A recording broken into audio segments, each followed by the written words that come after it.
She was a billionaire. He was a broke single dad with dinosaur stickers on his laptop. And in a room full of executives, she asked him the one question that nobody, not even she, saw coming. Is she prettier than me? 5 words. That's all it took to unravel a wall she'd spent years building. But what happened next? That's the part no one was ready for. If you want to see how this story ends, stay with me until the very last word. Hit that like button, drop your city in the comments so I can see just how far this story travels, and let's get into it. Mason Reed had a routine, and he protected it the way some men protect their reputations or their bank accounts. Every morning at 6:15, he poured 2 bowls of cereal, one for himself, one for Oliver, and set them on the small kitchen table in their 2-bedroom apartment on the north side of Chicago. Oliver always wanted the blue bowl. Not the green one, not the white one, the blue one. And if the blue bowl was dirty, Mason washed it before Oliver came shuffling out of his room with his eyes barely open and his Spider-Man pajamas twisted sideways. That was the deal. That was the whole architecture of Mason's life at 32 years old. Keep the boy fed, keep the boy safe, keep the boy from noticing how empty everything else had become. He worked as a senior software engineer at Sterling Axis Technologies, a fast-growing tech company headquartered in a glass tower on Michigan Avenue. The kind of building that looked like money from the outside and smelled like stress on the inside. Mason had been there for 5 years, longer than most engineers lasted before burning out or getting poached by a bigger firm. He stayed because the work was steady, the health insurance covered Oliver's asthma medication, and because staying meant he didn't have to think about what came next. Thinking about what came next was dangerous. Thinking about what came next meant thinking about what came before, and what came before was Rachel. Rachel, who had died 4 years ago at 27 from a brain aneurysm that no one saw coming. One morning she was laughing in the kitchen making scrambled eggs while Oliver, barely 3 at the time, tried to feed Cheerios to the cat. By that afternoon she was gone. No warning, no symptoms, no chance to say anything that mattered. Mason remembered the hospital hallway. He remembered a doctor with tired eyes explaining something about a ruptured vessel, about how fast it had happened, about how she wouldn't have felt pain. He remembered not believing that last part. He remembered standing outside in the parking lot afterward, holding his phone, staring at Rachel's last text, "Pick up milk on the way home," and thinking that he would never buy milk again without wanting to throw up. He didn't throw up. He went home. He picked up Oliver from Rachel's mother's house. He made dinner. He gave Oliver a bath. He read him a story about a bear who couldn't find his hat, and when the boy finally fell asleep, Mason sat on the kitchen floor with his back against the refrigerator and cried so hard he thought something inside his chest might actually break. That was 4 years ago. He hadn't cried like that since. He hadn't done a lot of things since. By the time Oliver turned 7, Mason had built a life that worked the way a well-coded program works, efficiently, predictably, and without unnecessary variables. He woke up. He made breakfast. He dropped Oliver at school. He went to work. He picked Oliver up. He made dinner. He helped with homework. He read a bedtime story. He sat alone in the living room watching whatever was on television without really watching it, and then he went to bed. Weekends were for Oliver. Parks, museums, the occasional movie.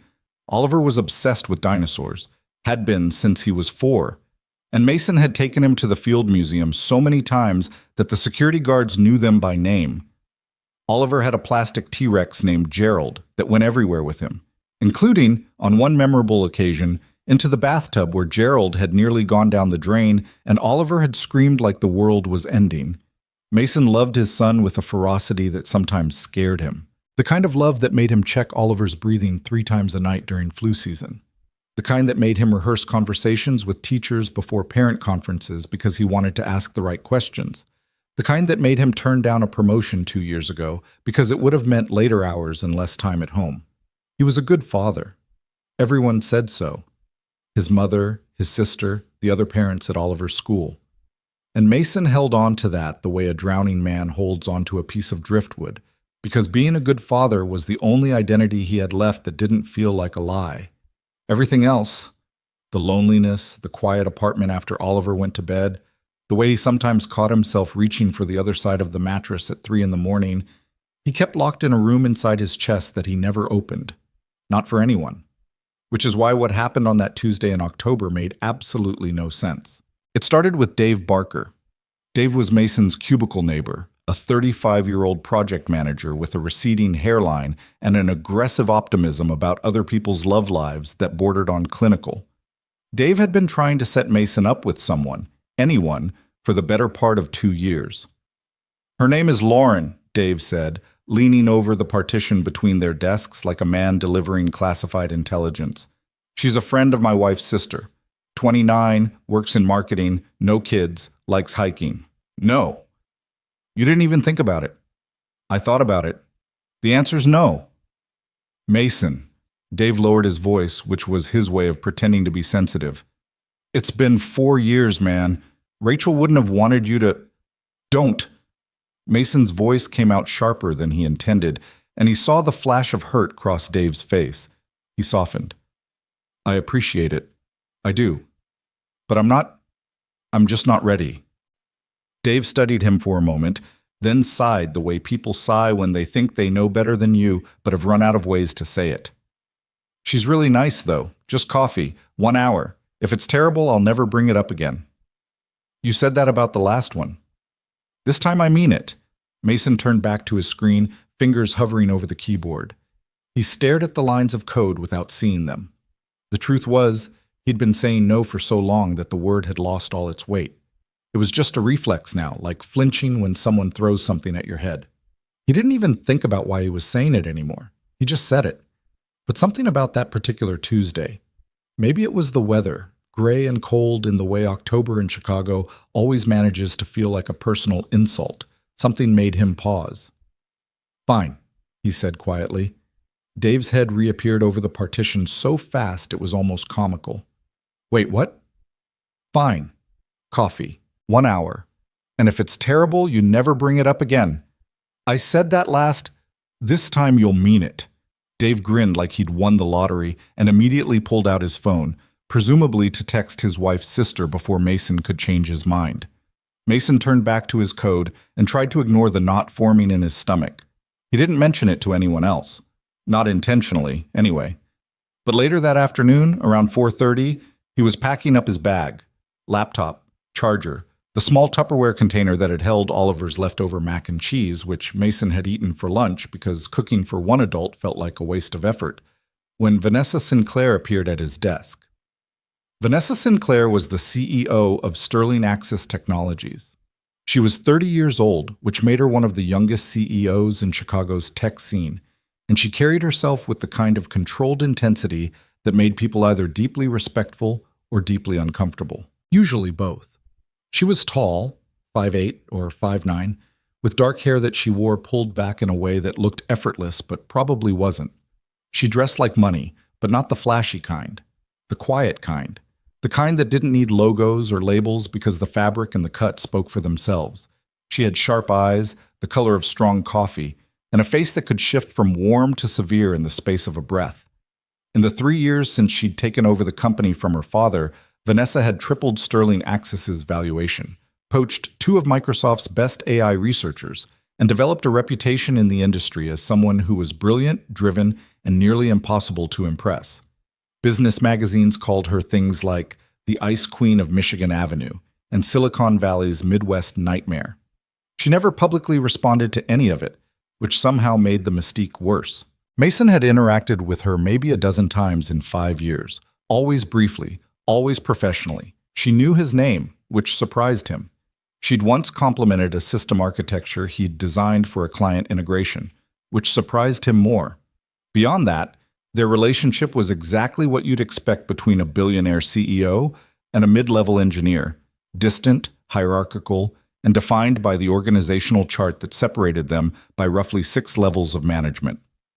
So when she appeared at his desk that Tuesday afternoon, Mason's first thought was that something was wrong. His second thought was that his code had broken something. His third thought, which arrived only after he noticed she wasn't carrying a tablet or a report or anything that suggested an emergency, was confusion.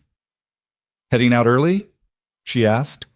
Her voice was neutral, the way it always was. Controlled, precise, like every word had been vetted by an internal committee before being released. "Oliver has a thing at school tomorrow," Mason said, which was true. but not the real reason he was leaving.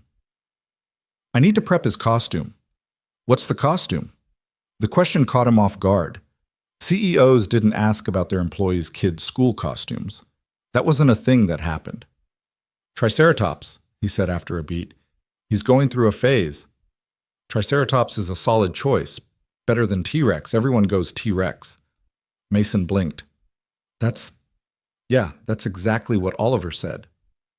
A small smile crossed Vanessa's face, so brief that if Mason had blinked at the wrong moment, he would have missed it entirely. Smart kid. There was a pause. Not uncomfortable exactly, but charged with something Mason couldn't identify.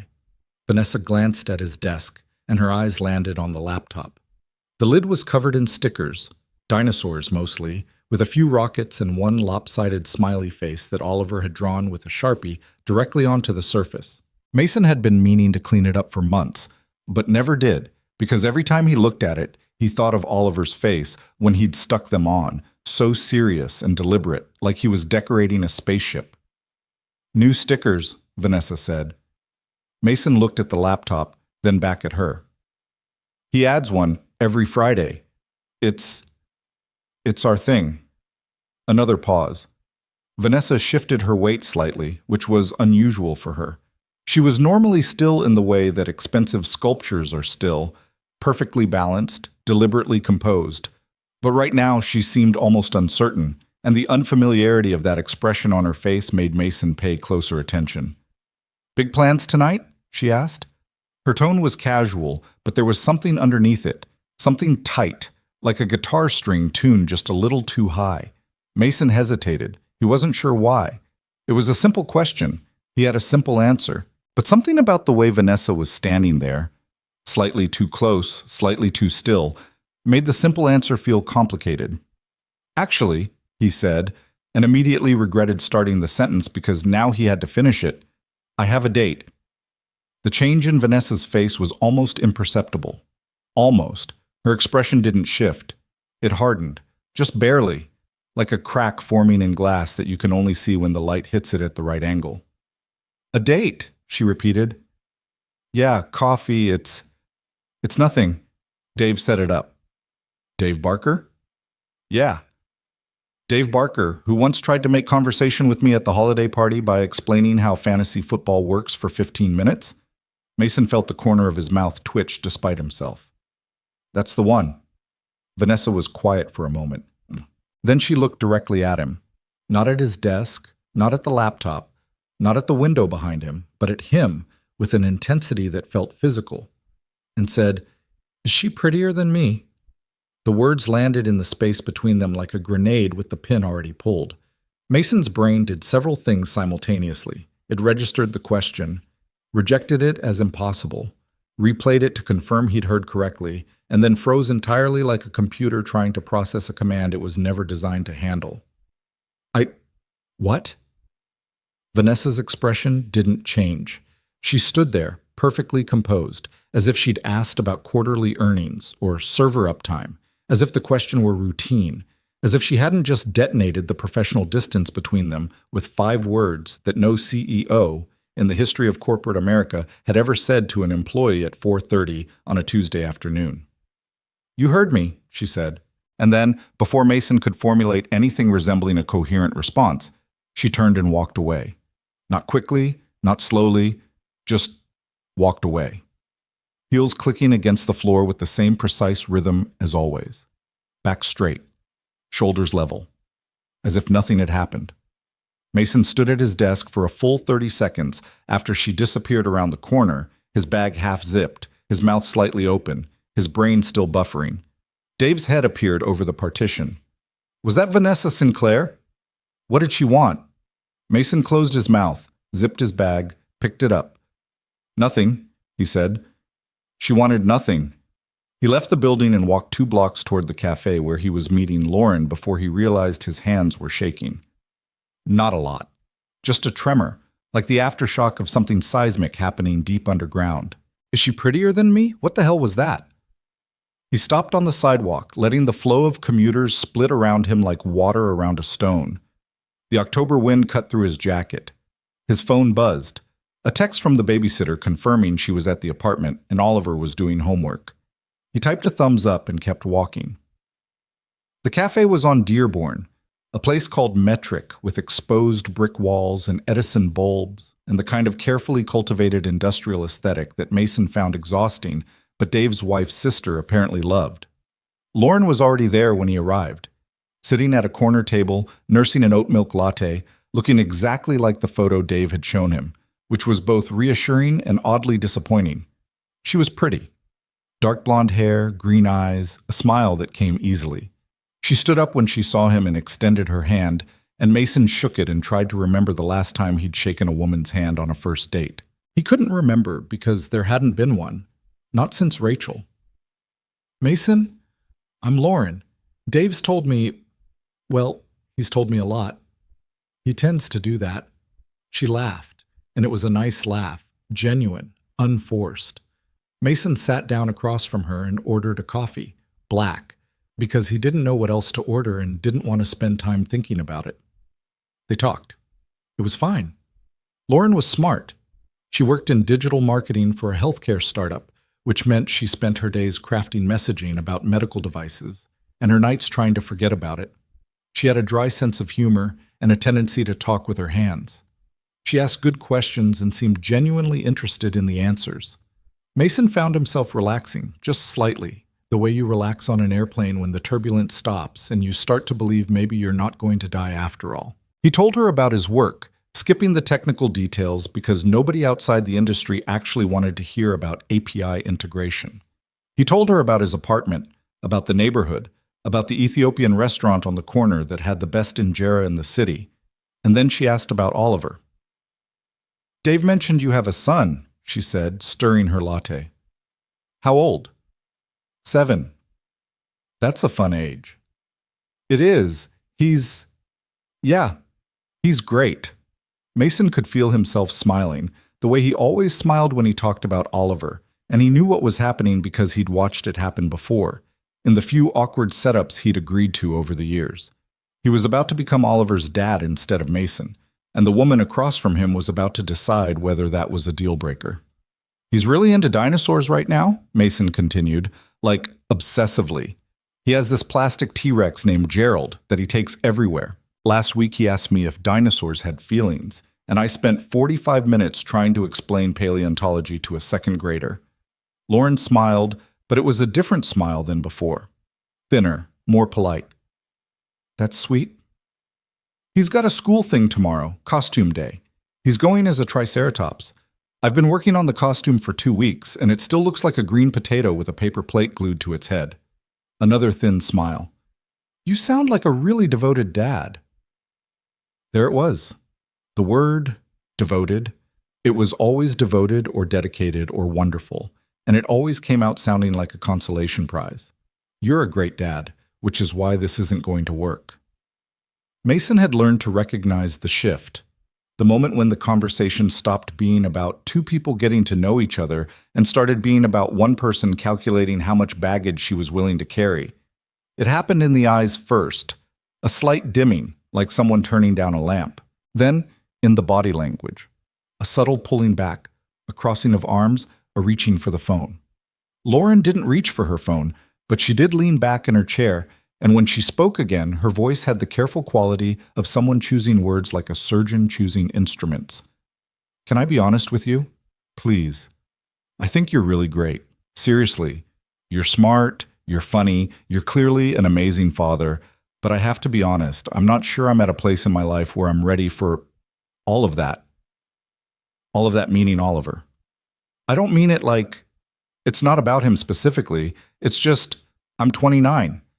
I'm still figuring out my own stuff, and the idea of stepping into a situation where there's already a kid and the mom isn't, Dave told me about your wife, and I'm so sorry, I really am, but you don't have to explain. I just don't want you to think, Lauren. He said it gently, not angry, not bitter, just tired.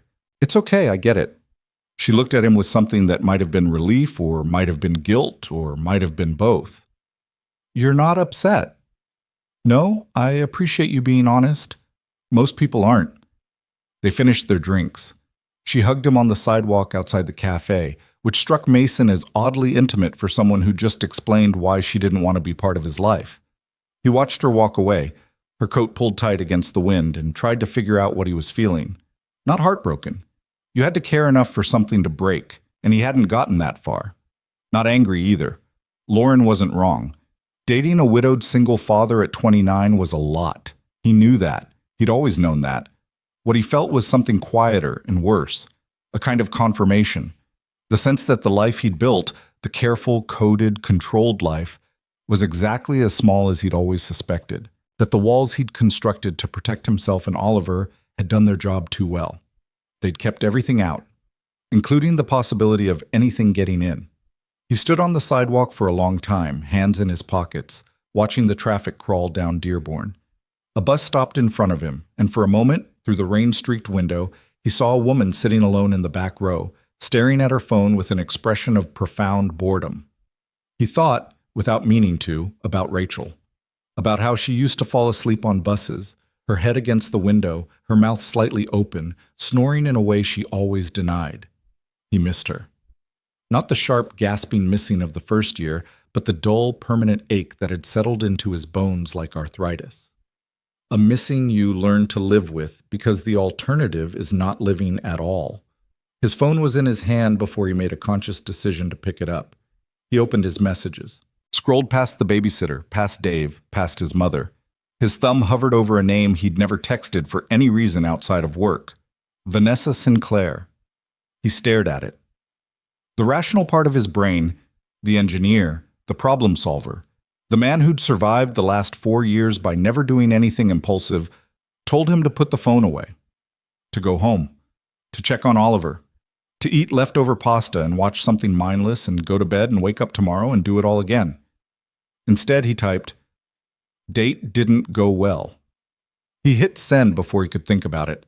Then he stared at the screen, horrified, as the message turned from blue to delivered. "What are you doing?" his brain demanded. "She's your CEO. She's a billionaire. She asked you an insane question 4 hours ago, and you're texting her about your failed date like she's your buddy from college?" He was composing an apologetic follow-up, something along the lines of, "Sorry, wrong number," or "Ignore that, autocorrect," when the 3 dots appeared. She was typing. His stomach did something it hadn't done in 4 years. It flipped. The response came quickly. "Where are you?" Mason stared at the screen, then typed, "Metric, the cafe on Dearborn." "Stay there." "What?" "Stay there. 20 minutes. Mason put his phone in his pocket, took it out again, read the exchange 3 times to make sure it was real. Then he went back inside the cafe, sat at the same table Lauren had just vacated, and ordered another black coffee from a barista who looked at him with the particular sympathy reserved for people who clearly have nowhere else to go. She arrived in 17 minutes. Mason knew because he'd been counting, which was pathetic, and he knew it was pathetic, and he counted anyway. She came through the door in a way that made 3 separate people look up from their laptops, not because she was loud or dramatic, but because Vanessa Sinclair occupied space differently than normal people. There was a gravity to her, a density, like she was made of something heavier than the rest of them. She wasn't wearing her work clothes anymore. The tailored blazer and heels had been replaced by a dark cashmere sweater, jeans, and ankle boots. Her hair was down. Mason had never seen her hair down, and it changed the geometry of her face in a way he wasn't prepared for. She looked younger, softer, like a different version of herself, one that existed only after business hours. She spotted him, walked over, and sat down across from him without a word of greeting. She flagged down the barista, ordered an espresso, and then looked at him with those sharp, dark eyes. "What happened?" "You drove across Chicago because I sent you a text that I was already in the area." She said it quickly, too quickly, and they both knew it was a lie, but neither of them acknowledged it. "What happened with the date?" Mason studied her for a moment. Sitting across from him in a cafe, out of context, stripped of her title and her corner office and the 17 floors of corporate hierarchy that normally separated them, Vanessa Sinclair looked almost human, which was not a word anyone at Sterling Axis would have used to describe her. "She wasn't ready for Oliver," he said finally. "She was nice about it, but that was the bottom line." Vanessa was quiet for a moment. "Did she say that outright?" More or less. She said she wasn't at a place in her life where she could handle stepping into a situation with a kid, especially one where the mom is gone. He paused. She used the word devoted about me, about how I am with Oliver. And that bothered you. It wasn't a question. It was a statement, precise and clean, like she diagnosed the problem without needing to run the full battery of tests. It always bothers me, Mason said, because it sounds like a compliment, but it's actually a disqualifier. Like, congratulations, you're a great dad, which is exactly why no one wants to date you.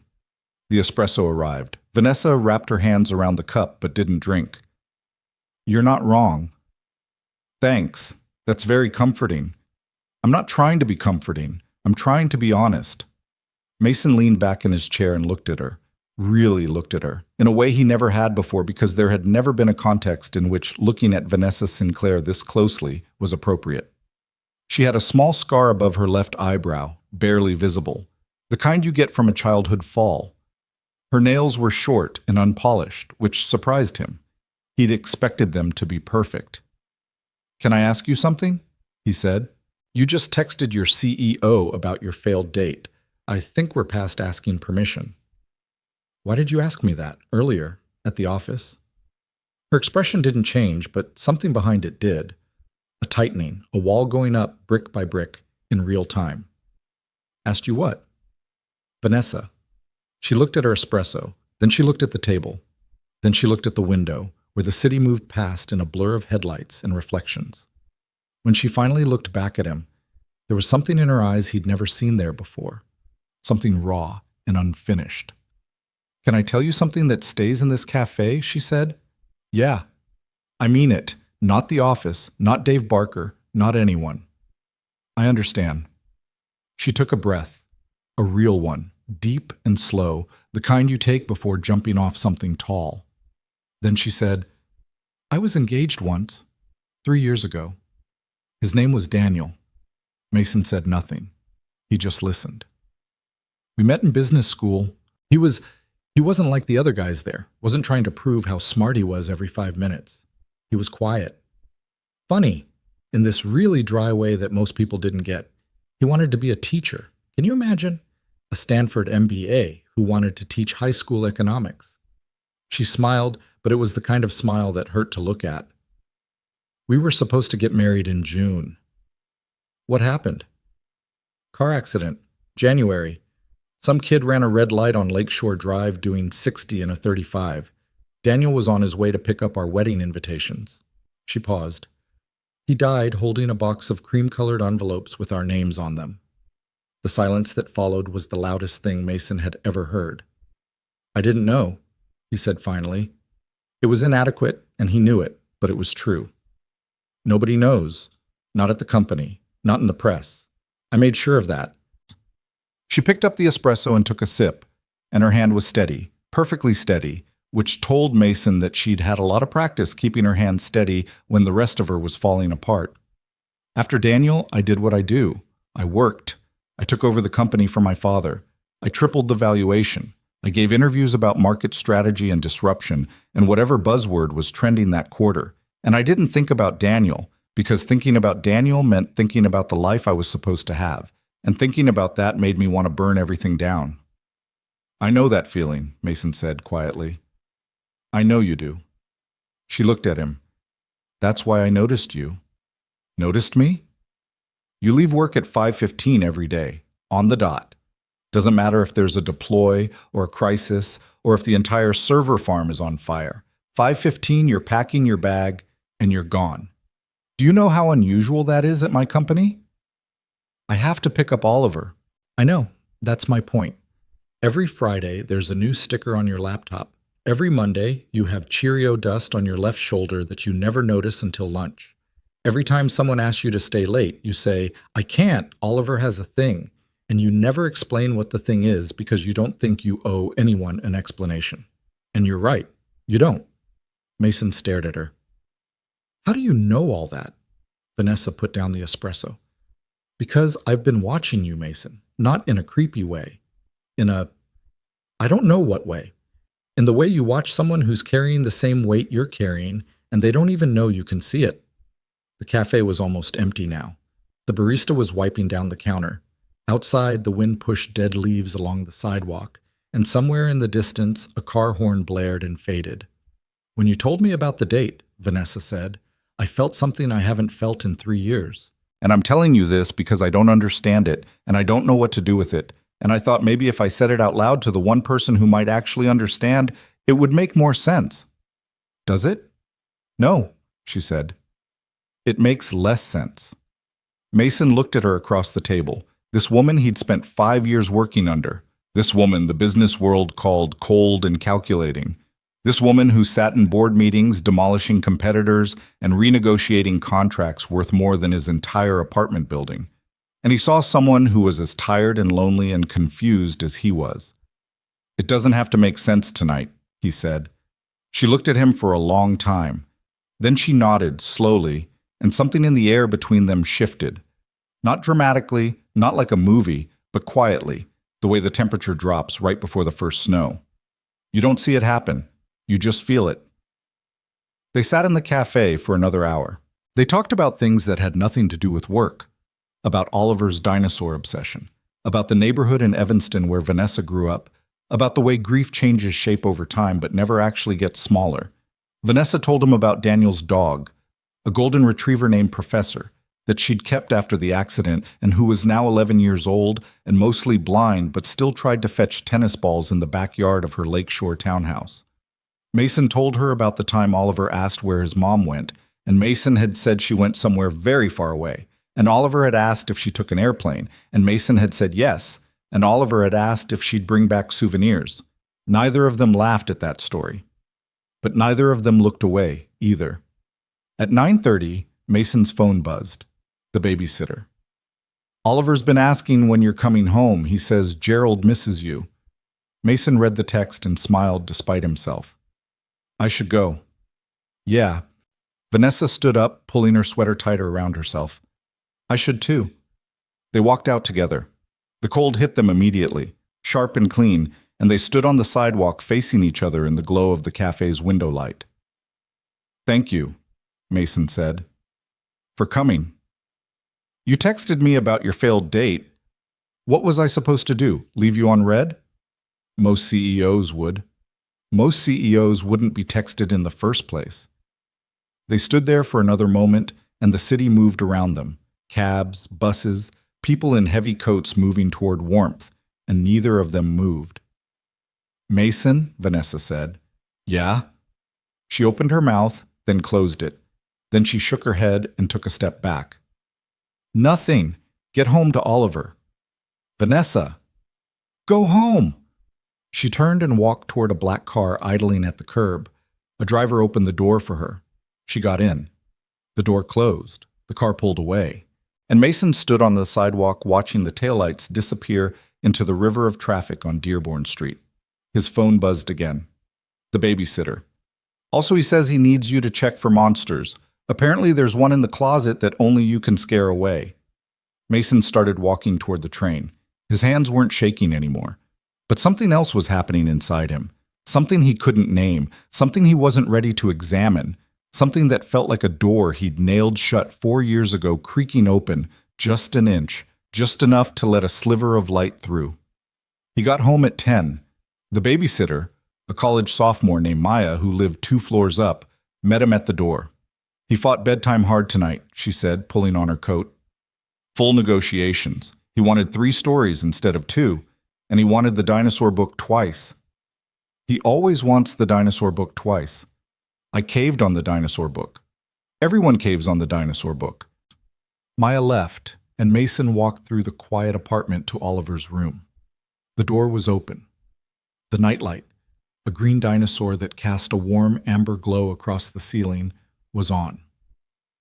Oliver was asleep, sprawled diagonally across the bed in that boneless way only children can manage, with Gerald the T-Rex tucked under one arm and the blankets kicked to the foot of the bed. Mason pulled the blankets up, checked the closet because he'd promised. Stood there looking at his son's face, Rachel's nose, his own jaw, a combination that still sometimes caught him off guard with its perfection, and felt the familiar tightness in his chest. "I went on a date tonight, buddy," he whispered. It didn't work out. Oliver didn't stir. But something else happened. Something weird. I don't know what it means yet. He leaned down and kissed Oliver's forehead. The boy smelled like soap and peanut butter and something uniquely Oliver, a smell Mason would recognize anywhere, blindfolded, in a crowd of 1,000 children. He went to the living room, sat on the couch, picked up his phone. There was a text from Vanessa, sent 3 minutes ago. "Did you scare the monster?" He typed back, "Check the closet. All clear." 3 dots appeared. Then, "Good. Monsters don't stand a chance against Triceratops dads." Mason stared at the message, read it twice. Then he set the phone on the coffee table, leaned his head back against the couch, and closed his eyes. The apartment was quiet. Oliver was safe.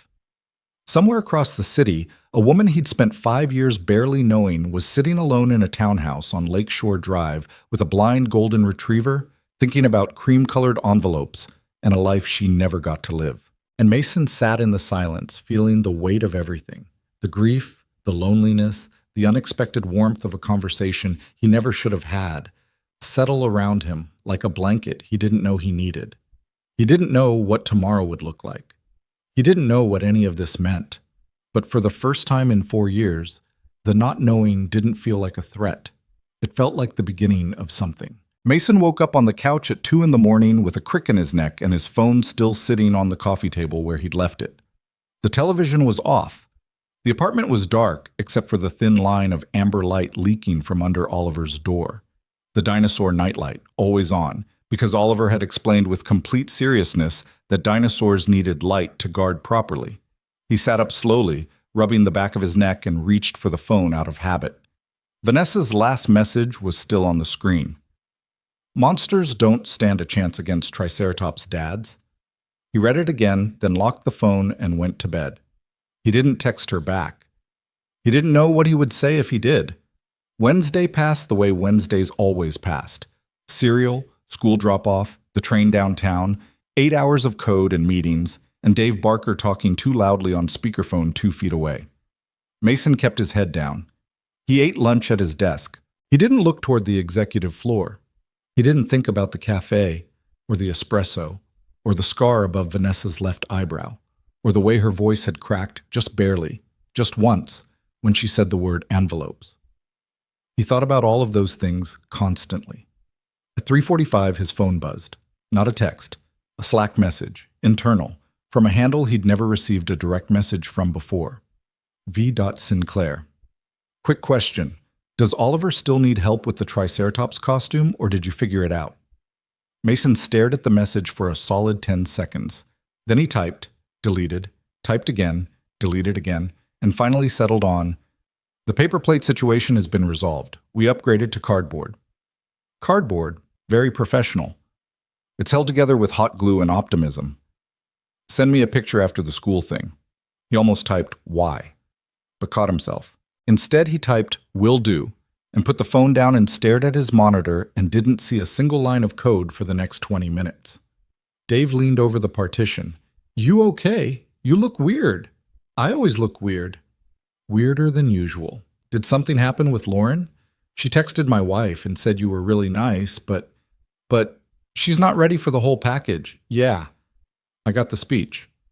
Dave winced. "I'm sorry, man. I really thought—" "It's fine, Dave."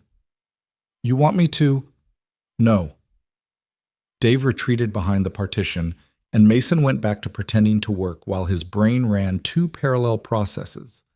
One debugging a client's authentication module, the other replaying every word Vanessa had said in that cafe, trying to parse the code beneath the conversation the way he'd parse a function looking for a hidden error.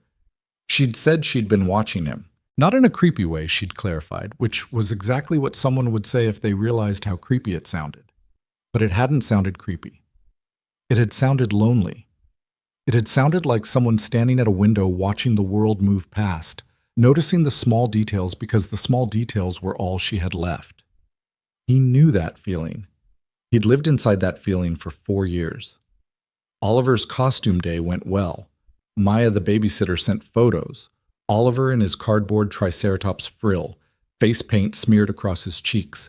grinning so wide that one of his missing front teeth was fully visible. Mason forwarded the photo to his mother, his sister, and then, after hesitating for a full minute, to Vanessa. Her response came in under 30 seconds. "That is the best Triceratops I've ever seen. Tell him I said so." Mason didn't tell Oliver.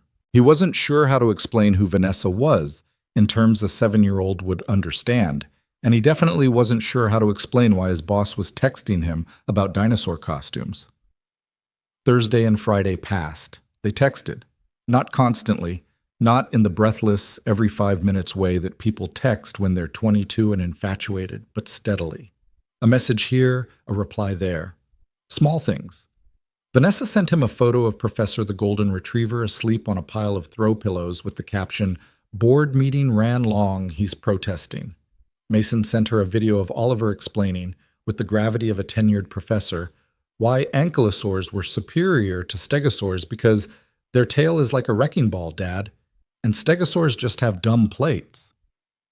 Vanessa's response, "He's not wrong about the plates." It was easy. That was the part that confused Mason the most. Talking to Vanessa, this woman he'd spent 5 years being slightly intimidated by, this woman whose net worth had more zeros than his checking account had digits, was easy, not smooth, not polished, easy in the way that breathing is easy, the way you don't think about it until someone points out that you're doing it. She was funny, which he hadn't expected, not the sharp, cutting humor of someone who uses wit as a weapon, but a quieter kind, observational, self-deprecating in doses, built on a foundation of paying very close attention to the absurdity of the world around her. She texted the way she talked, directly, with no filler, no emojis except an occasional period that somehow conveyed more emotion than a string of smiley faces ever could. But Mason was careful. He was always careful. Careful was the language he spoke fluently, the operating system he'd been running since Rachel died. And being careful meant recognizing that whatever was happening between him and Vanessa Sinclair was unstable. It was a variable he couldn't predict, a function without a clear output, and Mason Reed did not do well with things he couldn't predict. On Saturday morning, while Oliver was at a birthday party for a kid in his class named Tyler, Mason did something he hadn't done in years. He called his sister. Emily was 3 years older than Mason, lived in Denver with her husband and twin daughters, and had the particular gift of being simultaneously the most supportive and the most brutally honest person he knew. She answered on the second ring. "Someone's either dead or you met someone," she said. "Why are those the only 2 options?" "Because you never call me on Saturdays unless something major happened. So which is it?" "Nobody's dead." "Oh my God. You met someone?" "I didn't. It's complicated." "They're all complicated. Talk." Mason sat on his kitchen counter, something Rachel used to yell at him for doing, and told Emily everything. The date with Lauren, the question, the cafe, the texts, all of it. Emily listened without interrupting, which was how Mason knew she was taking it seriously, because Emily interrupted everything. When he finished, there was a long pause. "So your billionaire CEO drove across Chicago at 9 o'clock at night because you texted her about your bad date," Emily said. "Yeah." "And she told you about her dead fiancé?" "Yeah." "And now you're texting each other pictures of dogs and dinosaurs. When you say it like that, it sounds like she's in love with you, Mason." The words landed in his chest like a stone dropped into still water. "She's not in love with me. She barely knows me. She knows about the stickers. She knows about the Cheerio dust. She knows you leave at 5:15 every day. That's not barely knowing someone. That's studying someone." "She's my boss, Em. She's a person. She's a billionaire. Also a person." Mason rubbed his face with his free hand. "I'm a 32-year-old software engineer who eats mac and cheese for lunch and can't afford to fix the dishwasher. She has a driver. So? So we don't make sense." "Mason." Emily's voice softened in the way it did when she was about to say something he didn't want to hear but needed to. "Do you like her?" He didn't answer immediately, not because he didn't know, but because saying it out loud would make it real, and real things could hurt him. Real things had hurt him before. "I don't know what I feel," he said finally. "I know that talking to her doesn't feel like talking to my CEO. It feels like talking to someone who, I don't know, someone who gets it. Gets what? The thing. The being alone thing. The walking around with this hole in your chest thing that everybody can see but nobody talks about. That's not nothing, Mason. I know. So, what are you going to do? I'm going to pick up Oliver from Tyler's birthday party and spend the rest of the weekend pretending this conversation didn't happen. That's a terrible plan. It's the only one I've got, Emily sighed. Just don't close the door before you know what's on the other side, okay? You've been closing doors for 4 years. Maybe try opening one.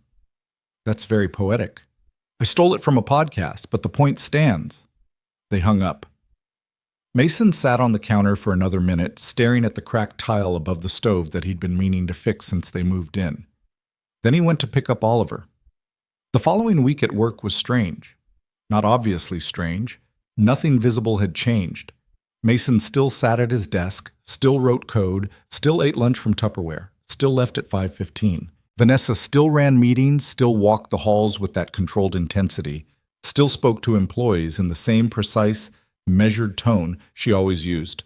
But something underneath had shifted, like tectonic plates moving deep below the surface, too far down to see, but strong enough to change the entire landscape above.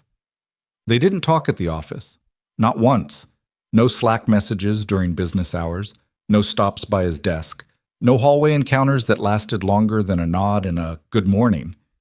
Vanessa was meticulously professional during work hours, and Mason understood why without having to ask. She was the CEO. He was an engineer. Whatever was happening between them existed in a separate space, and she was keeping those spaces apart with the same precision she applied to everything else. But at night, they talked. Every night. Sometimes text, sometimes long phone calls that started at 9 and stretched past midnight while Oliver slept and Professor snored audibly in the background of Vanessa's end. Mason learned things about her that no profile or magazine article had ever captured.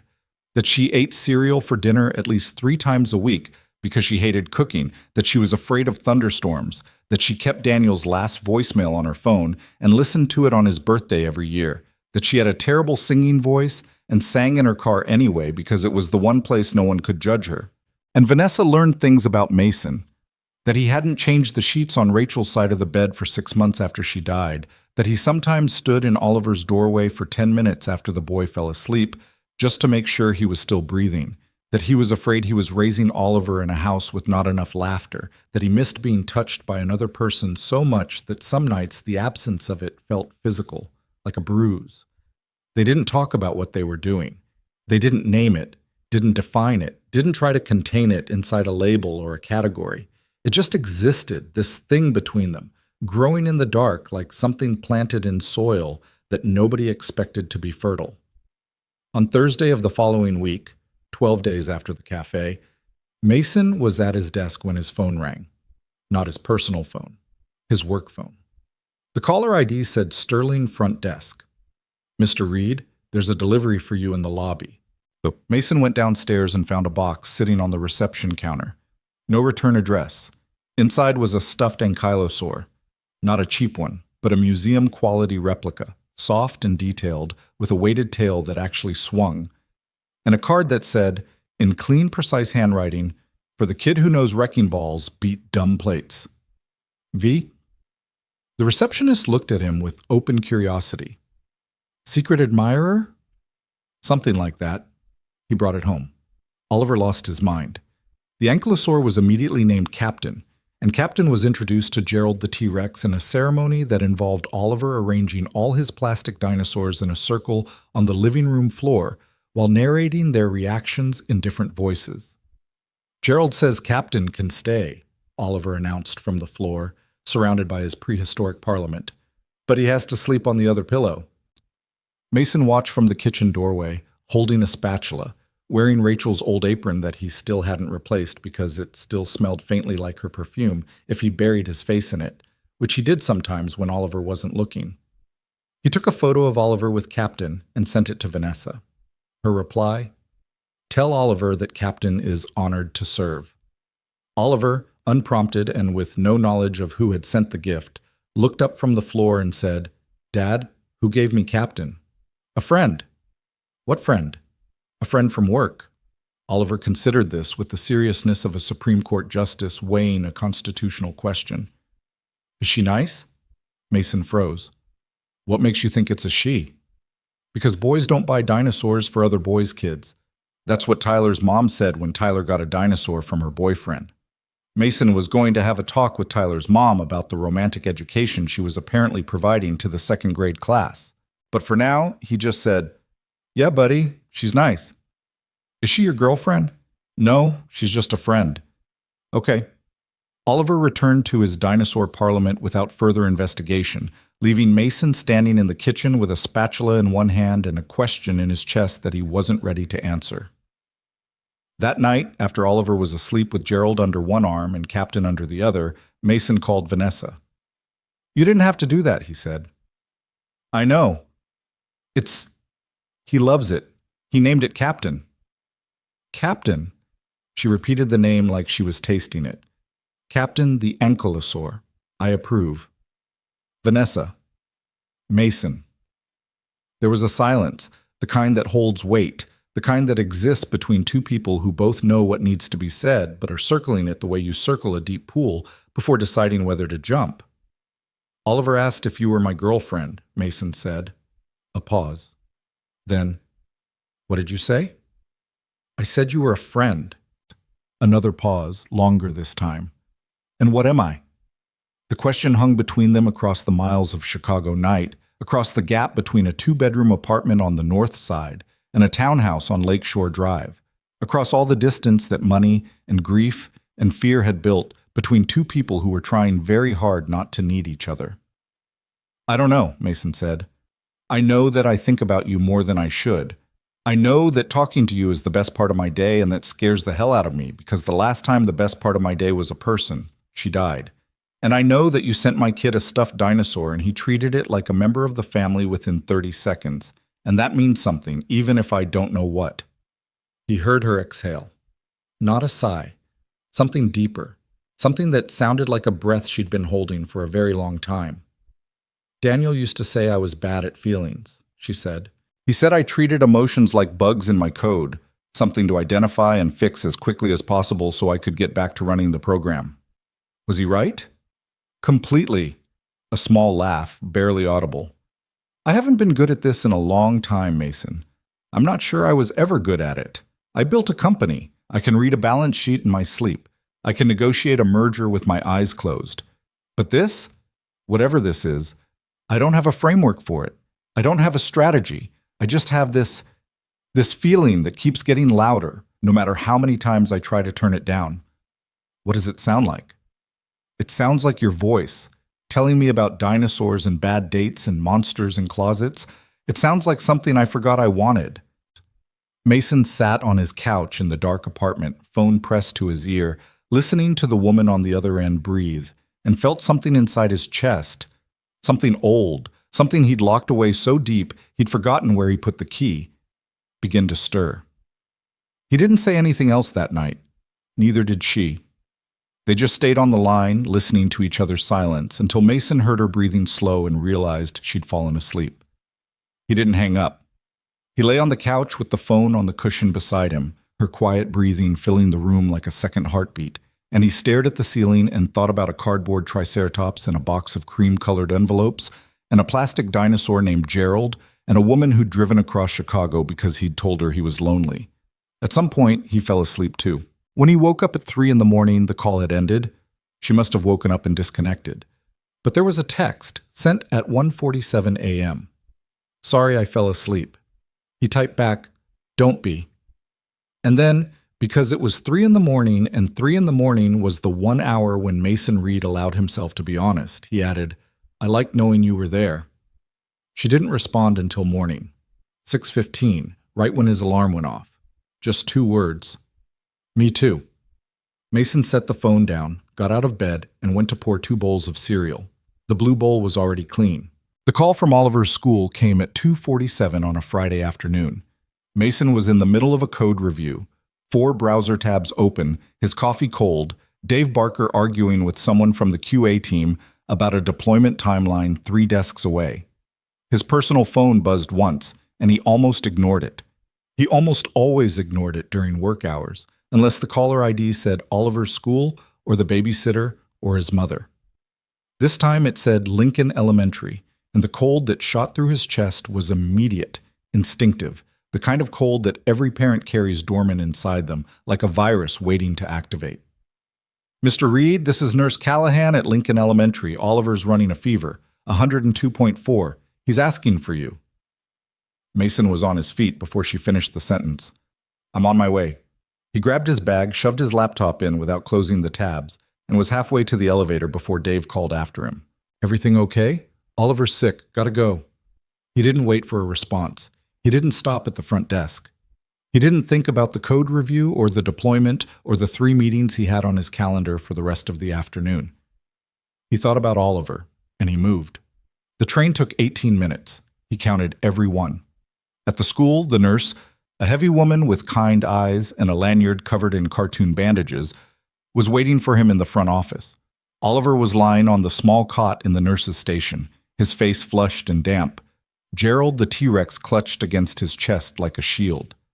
Dad? Oliver's voice was small, scratchy, stripped of the usual energy that powered it. My head hurts. Mason knelt beside the cot and put his hand on Oliver's forehead. Hot. Too hot. The kind of hot that made his stomach tighten and his mind start running worst-case scenarios the way it had been trained to do since Rachel died. Since the day he learned that the people you love could be taken from you without warning, without reason, without anything you could do to stop it. I know, buddy. We're going home. Is Gerald sick too? Gerald's fine. Gerald's tough. He doesn't feel tough. He feels hot. Mason wrapped Oliver in his jacket and carried him out of the school. The boy was heavier than he remembered. When had he gotten so heavy? And his arms around Mason's neck were limp and warm. In the car, Oliver fell asleep before they reached the first traffic light, his head against the window, his breath coming in the short, shallow puffs of a child whose body was fighting something it couldn't see. At home, Mason went through the routine he'd perfected over 7 years of single parenthood.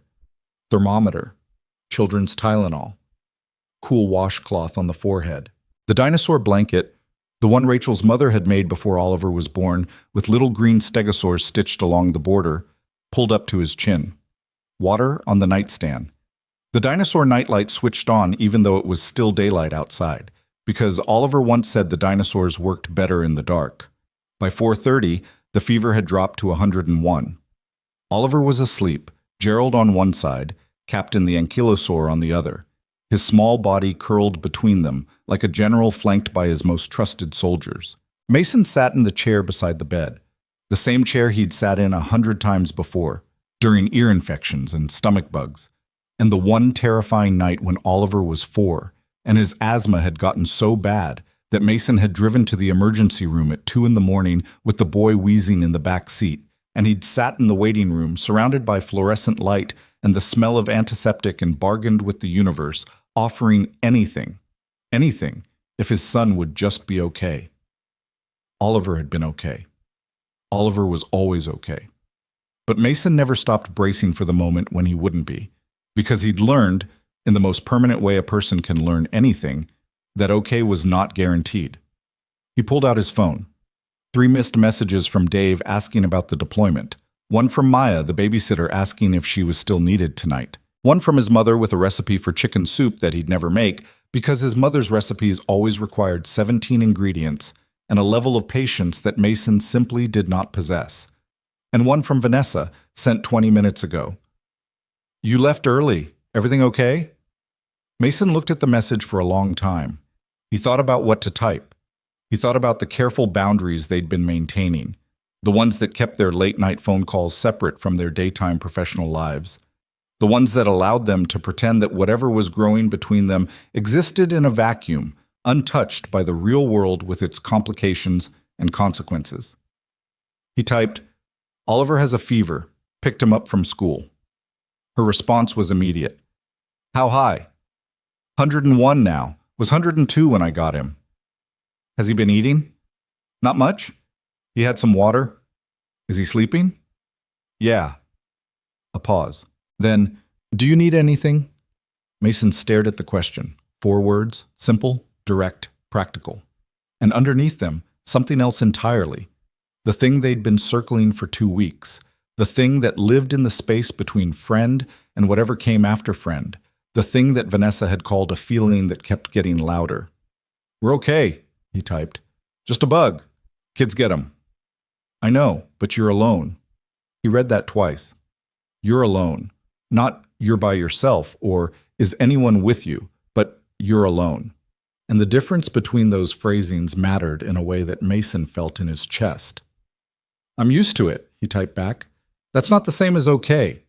He didn't respond to that. He put the phone down and watched Oliver sleep, and the apartment was so quiet he could hear the refrigerator humming in the kitchen and the wind pushing against the windows, and underneath everything, the steady rhythm of Oliver's breathing. Slightly congested, slightly labored, but there, present, alive. Around 7, Oliver woke up. His fever had dropped to 99.8, close enough to normal that the knot in Mason's stomach loosened, just a little. And he sat up in bed with the groggy, confused expression of someone who'd lost a few hours and wasn't sure where they went. "Dad? Right here." "What time is it?" "Almost 7. You slept a long time." "I had a dream about Gerald." Oliver picked up the plastic T-Rex and examined him with clinical seriousness. He was at a restaurant and they didn't have any food he liked. "What food does Gerald like?" "Pizza, but not with the green things." "You mean peppers?" "The green things are gross, Dad." Mason felt himself smile, the first real smile since the phone call from the school, and it felt like unclenching a fist he hadn't realized was closed. "You hungry?" "A little." "Soup?" Oliver wrinkled his nose. "Can I have toast?" "You can have toast." Mason went to the kitchen and put 2 slices of bread in the toaster, the cheap toaster that only worked on one side, which meant he had to flip the bread halfway through, which meant he had to stand there and watch it, which was fine because standing in the kitchen watching toast was better than sitting in that chair watching his son's chest rise and fall while counting breaths. His phone buzzed on the counter. "Vanessa." "How is he?" "Fever's down. He's up, demanding toast." "Toast is a good sign." He also had a dream about Gerald at a restaurant. "Was the service good?" Mason actually laughed, out loud, alone in his kitchen, at 7 o'clock on a Friday night. The service was fine, but they didn't have pizza without the green things. Unacceptable. Gerald deserves better. The toast popped. Mason buttered it, cut it diagonally the way Oliver liked, and brought it to the bedroom on a plate. Oliver ate half a slice, drank some water, and then launched into a detailed analysis of why Triceratops would have been better at fighting than T-Rex, because they have 3 horns, Dad, and T-Rex only has a mouth. A very big mouth, though. But mouths can close. Horns are forever. Mason couldn't argue with that logic. He sat on the edge of the bed while Oliver talked, and something about the ordinariness of it, the warm room, the crumb-covered plate, the 7-year-old with flushed cheeks explaining dinosaur combat strategy, made him feel both overwhelmingly grateful and deeply, painfully sad, because Rachel should have been here for this. Rachel would have sat on the other side of the bed and listened just as seriously and made comments about the Triceratops' defensive posture that would have made Oliver laugh, and the 3 of them would have been a family, complete, whole, the way it was supposed to be. Instead, it was Mason. Just Mason. Trying to be enough. Oliver fell asleep again around 8:30, mid-sentence, the way kids do, consciousness departing without ceremony, like a light switching off. 1 second he was explaining why ankylosaurs should be in the Olympics, and the next second he was gone, his mouth slightly open, his grip on Gerald loosening as sleep took him under. Mason tucked the blanket around him, turned the nightlight down to its lowest setting, and walked to the living room. The apartment felt enormous when Oliver was asleep. Too many empty chairs, too much quiet, too much space for thoughts to expand and fill. Mason sat on the couch and pulled out his phone and scrolled through nothing. News he didn't read, social media he barely used, emails he'd already answered, until his thumb found its way back to Vanessa's name. She'd texted again while he was with Oliver. "I know you said you're okay, but I keep thinking about you sitting in that room alone. I know what that feels like. I used to sit in Daniel's hospital room after the accident, before they told me he was gone, and I remember the silence being louder than anything I'd ever heard. Mason read the message 3 times. Then he called her. She picked up on the first ring. Hey.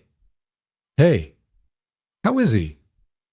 Sleeping. Fever's almost gone. He'll be fine. Good. A pause. You don't sound fine. Mason leaned forward, elbows on his knees, and pressed the heel of his free hand against his forehead. Every time he gets sick, I think about Rachel. I know. Not in a nostalgic way, in a terrified way. Like, what if this is it? What if this is the time it's not just a bug? What if I lose him the way I lost her and I didn't see it coming and there's nothing I can do? Mason, I know it's irrational. I know a fever of 102 isn't... I know that, logically. But logic doesn't work at 2 in the morning when your kid is hot and your wife is dead and you're the only one standing between him and whatever's out there. Vanessa was quiet for a long time. When she spoke, her voice was lower, softer, stripped of the controlled precision that defined her at the office. After Daniel died, I used to check the locks on my front door 4 times before bed. 4 times. Every night. Even though I had a security system. Even though I lived in a neighborhood where the most dangerous thing that ever happened was someone's Labrador getting loose. I checked the locks 4 times because if I only checked 3 times, I was convinced something terrible would happen. Did you stop? Eventually. Took about a year and I replaced it with something else. I started working 18-hour days instead. Same fear, different outlet. That's healthy? About as healthy as checking your son's breathing 3 times a night. Mason exhaled, a sound that was almost a laugh but not quite. We're a mess. Functional messes. Barely functional. Still counts. They were quiet for a moment. Not the heavy loaded silence of people who are afraid to speak, but the comfortable silence of 2 people who have run out of pretense and are resting in the space that's left. Vanessa. Yeah. When you asked me that question at the office, that first day, is she prettier than me? What were you actually asking? She didn't answer right away. He heard her shift, heard what might have been Professor's collar jingling in the background, heard the muffled sound of city traffic through windows high above the street. I was asking if you saw me, she said. Not the CEO, not the company, not the Forbes profile or the board presentations or the woman in the blazer who fires people on Tuesdays. Me. I was asking if you saw me and I used the worst possible words to ask it because I panicked. You panicked. Vanessa Sinclair does not panic, except apparently when a software engineer with dinosaur stickers on his laptop mentions he has a date. You were jealous. I was terrified. There's a difference. She paused. Or maybe there isn't. I haven't figured that out yet. Terrified of what? Of missing my chance. I'd spent 2 years watching you from a distance, Mason. 2 years noticing the stickers and the Cheerio dust and the way you said Oliver's name. Not like a parent saying a child's name, but like a person saying the name of the most important thing in his life. And I never said anything because I'm the CEO and you're an employee and there are rules and power dynamics and HR policies, and because the last time I let myself care about someone, he died holding our wedding invitations. Her voice cracked on the last word. Not dramatically. Vanessa didn't do dramatic. Just a hairline fracture, thin and sharp, the kind that only someone listening very carefully would hear. And then you mentioned the date, she continued, and I felt something break inside me. Not loudly, just a quiet snap, like a branch giving way. And before I could think about it or strategize or run it through my internal committee, the question was already out of my mouth, and I was standing there in front of you with no plan and no framework, and nothing but the truth I'd been carrying for 2 years like a rock in my pocket. Mason sat in his dark living room and listened to the woman on the other end of the phone. This woman who ran a billion-dollar company, who negotiated with venture capitalists and board members and senators, who had been called the coldest woman in tech, come undone, piece by piece, the way ice comes undone in spring. Not all at once, in stages, in cracks and trickles and small, irreversible shifts. I see you, he said. For what it's worth. I see you. She didn't respond for several seconds. When she did, her voice was thick with something she was trying very hard to control. That's worth more than you know. Vanessa, I have to tell you something, and I need you to hear it the way I mean it, not the way it might sound. Okay? I'm scared. Not of you. Of this. Of whatever this is. Because I spent 4 years building a life that's small and safe and predictable, and I did it on purpose. I did it because the last time my life was big, the last time I had someone, the last time I let the walls down, it nearly killed me when it ended, and I don't know if I can survive that again. I'm not asking you to survive anything. I know, but that's what it feels like. It feels like standing on the edge of something, and I can see how beautiful it might be if I jump, but I can also see how far down the ground is. I'm standing on the same edge, Mason. The apartment was so quiet he could hear his own heartbeat. Or maybe that was hers, traveling through radio waves and cell towers and miles of cold Chicago air, reaching him the way sound reaches the shore from a ship at sea, faint, persistent, real. I need to go check on Oliver, he said. I know. Can I call you tomorrow? You can call me whenever you want. He walked to Oliver's room, stood in the doorway, watched his son sleep, the fever down, the breathing steady, Gerald and Captain standing guard. The amber glow of the dinosaur nightlight painted the walls in soft gold, and the room smelled like children's Tylenol and peanut butter and the particular warmth of a child's bedroom at night. Mason's phone buzzed, a text from Vanessa. I know you're standing in his doorway right now. He almost asked how she knew, but he didn't, because the answer was obvious. She knew because she understood him. Not perfectly, not completely, but in the way that one broken thing recognizes another broken thing. The way two notes played at the same pitch create a resonance that neither one can produce alone. He typed back, guilty. How does he look? Like the most important thing in the world. A long pause. Then, he is. Mason put the phone in his pocket.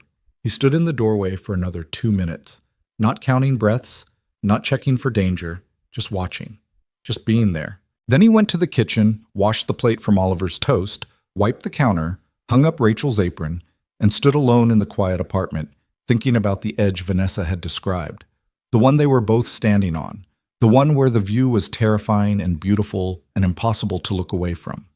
He didn't jump that night, but he didn't step back either. He stood right there on the edge, and he let himself look. By Saturday morning, Oliver's fever was gone. Not gradually, not in stages, just gone, the way fevers in children disappear sometimes, as if the body simply decided it was finished being dramatic and moved on. He woke up at 6:30, demanding pancakes with a voice that showed no trace of the scratchy, fragile thing it had been 12 hours earlier, and Mason stood at the stove flipping batter and thinking that children's resilience was either a miracle or a personal insult to every adult who'd spent the night worrying about them. Can I have chocolate chips in mine? It's 6:30 in the morning. So chocolate chips are not a breakfast food. Gerald says they are. Mason looked at the plastic T-Rex propped against the sugar bowl on the kitchen table. Gerald stared back with painted black eyes that offered no opinion on the chocolate chip debate. Gerald's not a nutritionist, Mason said, but he put the chocolate chips in anyway because Oliver was healthy and smiling and asking for things with the casual entitlement of a kid who had no idea how close his father had been to a full-scale panic attack 18 hours ago. And Mason figured that chocolate chips at 6:30 in the morning were a small price to pay for the sound of his son's voice at full volume again. They ate together at the small kitchen table, say, Oliver in the blue bowl, Mason in whatever was clean. And Oliver talked without stopping about a kid in his class named Sophia, who had brought her hamster to school in her backpack, and how the hamster had escaped during reading time, and Mrs. Patterson had screamed and stood on her chair. And Oliver thought that was very funny because hamsters can't even bite that hard, Dad. And also he wanted a hamster. We'll talk about it, Mason said, which was parent code for absolutely not. And Oliver knew it was parent code for absolutely not, but accepted it anyway because he was 7, and the battle over the hamster was a long game he was willing to play. At 10 o'clock, Mason's phone buzzed. Vanessa. How's the patient? Fully recovered, currently lobbying for a hamster. A hamster? What happened to dinosaur loyalty? Apparently dinosaurs and hamsters can coexist. He's built a whole ecosystem. I respect the biodiversity. Mason smiled at his phone. And Oliver, who missed nothing, looked up from the Lego set he was constructing on the living room floor and said, "Who are you texting?" "Nobody." "You're smiling at nobody?" "I smile sometimes." "Not at your phone. You only smile at your phone when it's Aunt Emily or when you're looking at pictures of me." Mason put the phone down. "You're too observant for a 7-year-old. Mrs. Patterson says I have excellent attention to detail." "Mrs. Patterson is right." Oliver returned to his Legos, and Mason picked up his phone again and typed, "He's on to me. I think he's running surveillance. Smart kid. You should promote him." At noon, Vanessa sent another message. "Can I bring him something? I was thinking about stopping by, but only if that's okay. I don't want to overstep." Mason read the message twice.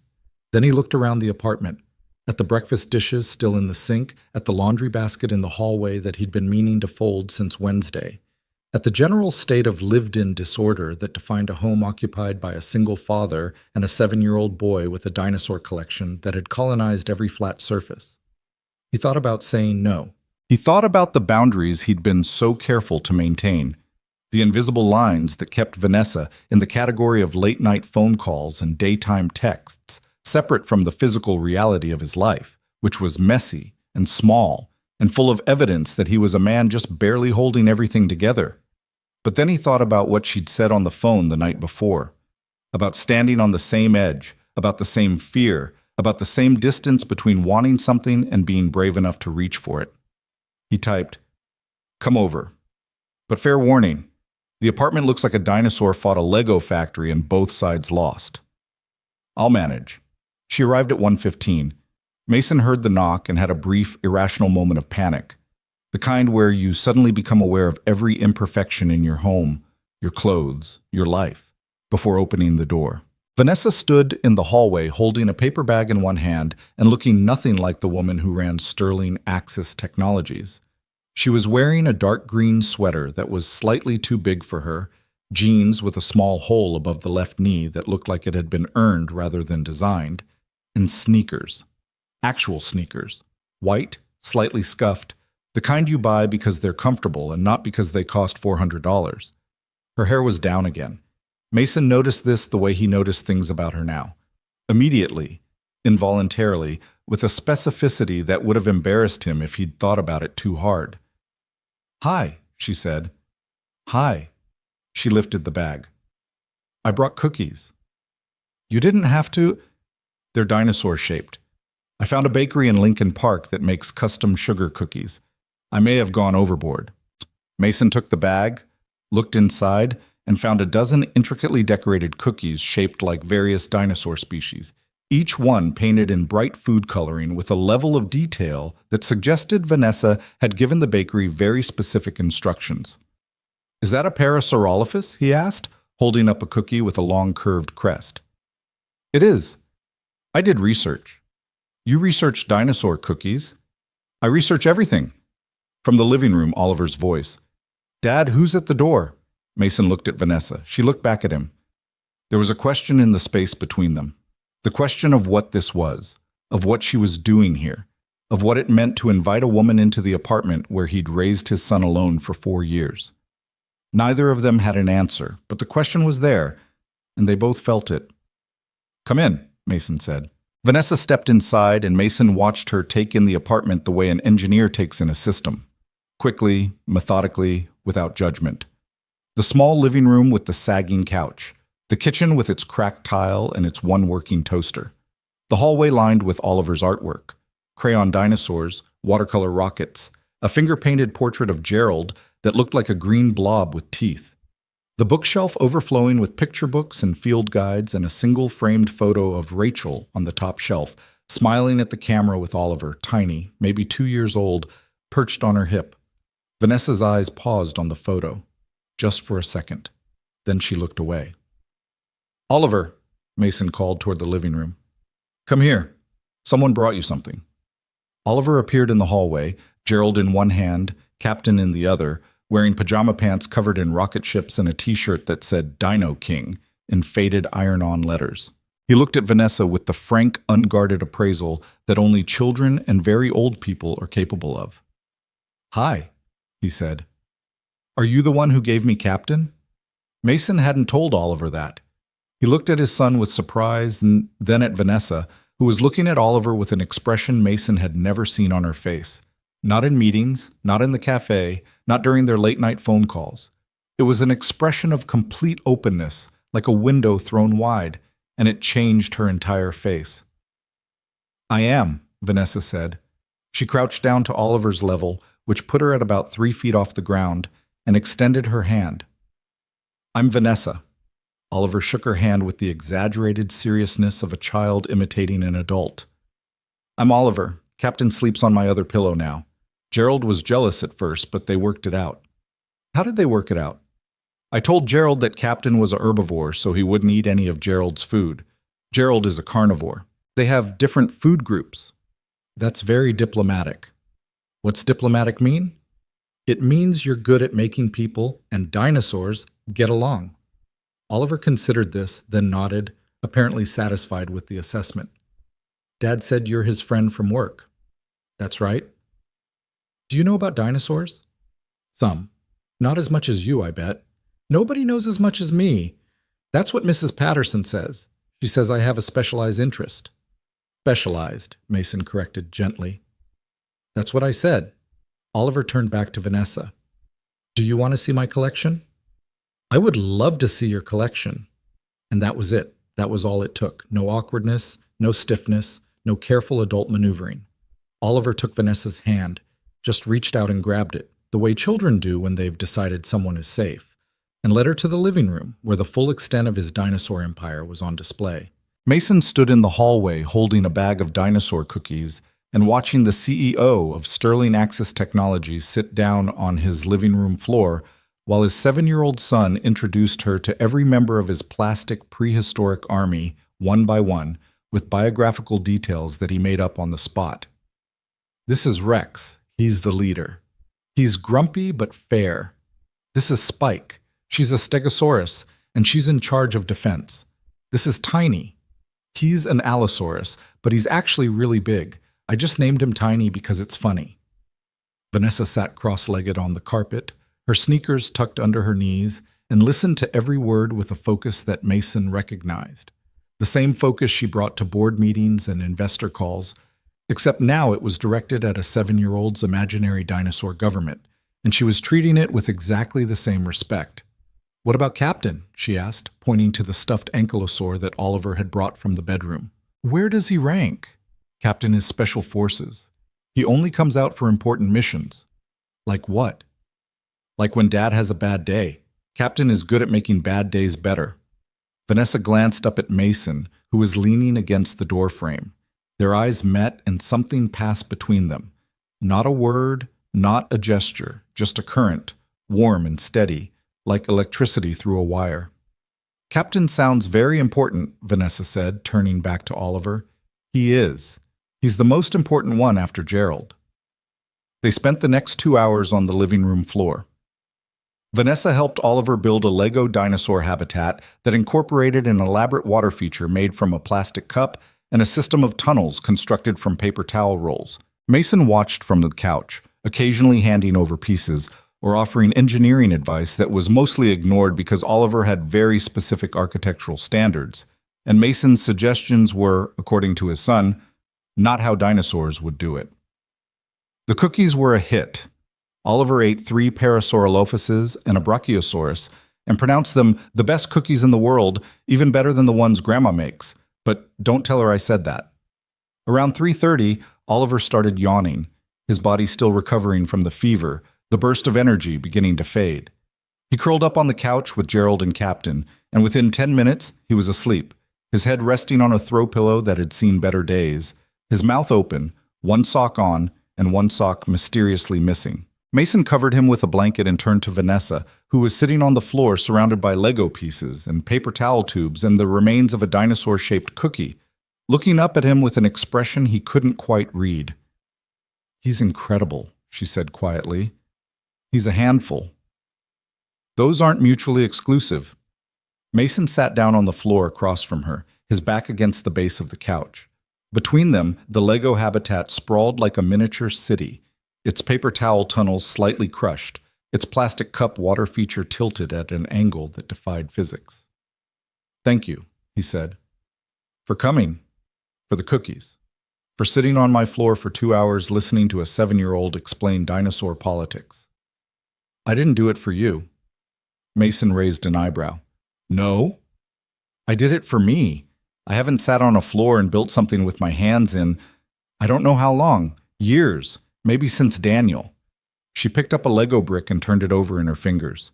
"He used to build model airplanes, the old kind with the glue and the tiny pieces.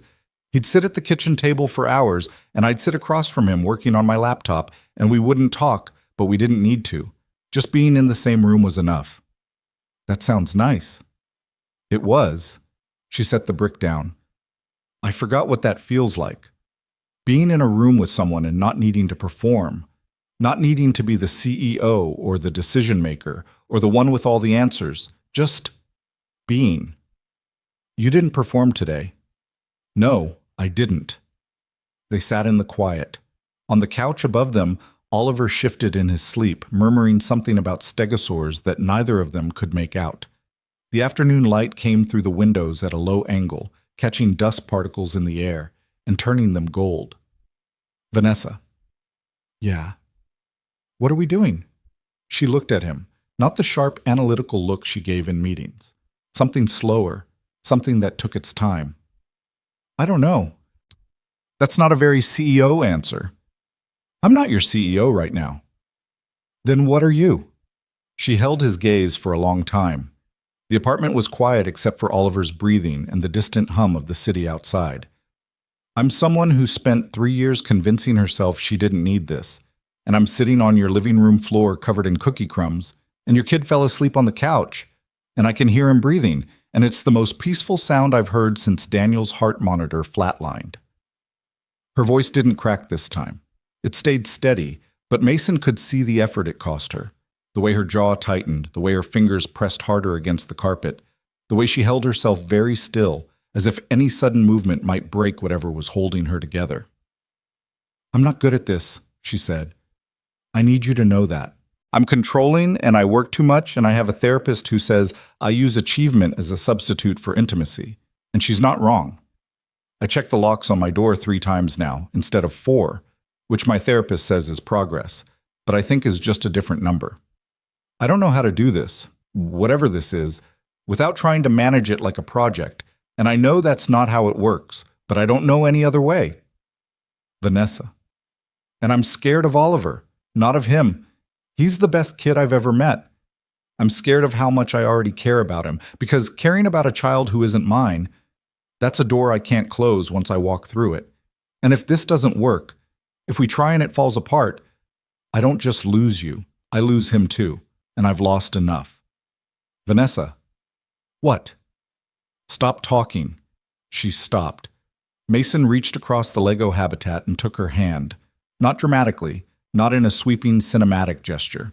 He just reached over and put his hand on hers, and she turned her palm up, and their fingers interlocked, and it was clumsy and imperfect, and his hand was sweaty because he was terrified, and her fingers were cold because she'd been gripping the carpet so hard the blood had drained from them. "I don't need you to be good at this," he said. "I'm not good at it either. I check my son's breathing 3 times a night. I eat mac and cheese from a Tupperware at my desk. I haven't changed the sheets on Rachel's side of the bed. There are parts of me that are still broken and might always be broken, and I can't promise you that I won't wake up some morning and decide that the safest thing to do is close every door I've opened and go back to the life where nothing can hurt me. That's terrifying. I know, but I'm telling you anyway because you just told me your worst parts, and I figure the least I can do is show you mine." She looked at their hands, his fingers dark against her pale skin, intertwined on the carpet between paper towel tubes and Lego bricks, and the scattered remains of dinosaur cookies. Her thumb moved across his knuckle, a small, unconscious motion, the kind of touch that happens before the brain gives permission. "Oliver asked me something the other day," Mason said. "He asked who gave him captain. I said a friend. He asked if you were my girlfriend. I said no. And now? And now I'm sitting on my living room floor holding hands with my CEO over a pile of Legos while my son sleeps 3 feet away. And I think the honest answer is, I don't know what you are, but I know I don't want to stop finding out. Vanessa looked at him for a long moment. Then she squeezed his hand, and it wasn't a gentle squeeze. It was tight, almost painful, the grip of someone who'd been reaching for solid ground and had finally found it. Okay, she said. Okay? Okay. We keep finding out. They sat there on the floor, hands clasped, surrounded by the debris of a Saturday afternoon spent building dinosaur habitats with a 7-year-old, and neither of them moved to stand up or check their phones or break the silence. They just sat, and the light shifted, and the city moved outside the windows, and on the couch above them, Oliver slept with Gerald and Captain standing guard. Around 5, Oliver woke up hungry. Vanessa offered to order food, but Mason insisted on cooking, partly because he didn't want her to spend money on dinner, partly because he wanted to show her something real about his life, which included the fact that he could make exactly 4 meals with any competence, and 3 of them involved pasta. He made spaghetti. Vanessa sat at the kitchen table with Oliver, who was explaining in great detail why pasta should be called noodle snakes, because they looked like snakes and were slippery like snakes, and sometimes tried to escape off the fork like snakes. He has a point, Vanessa said. Don't encourage him, Mason said from the stove. Noodle snakes, Oliver repeated with satisfaction. Vanessa agrees with me.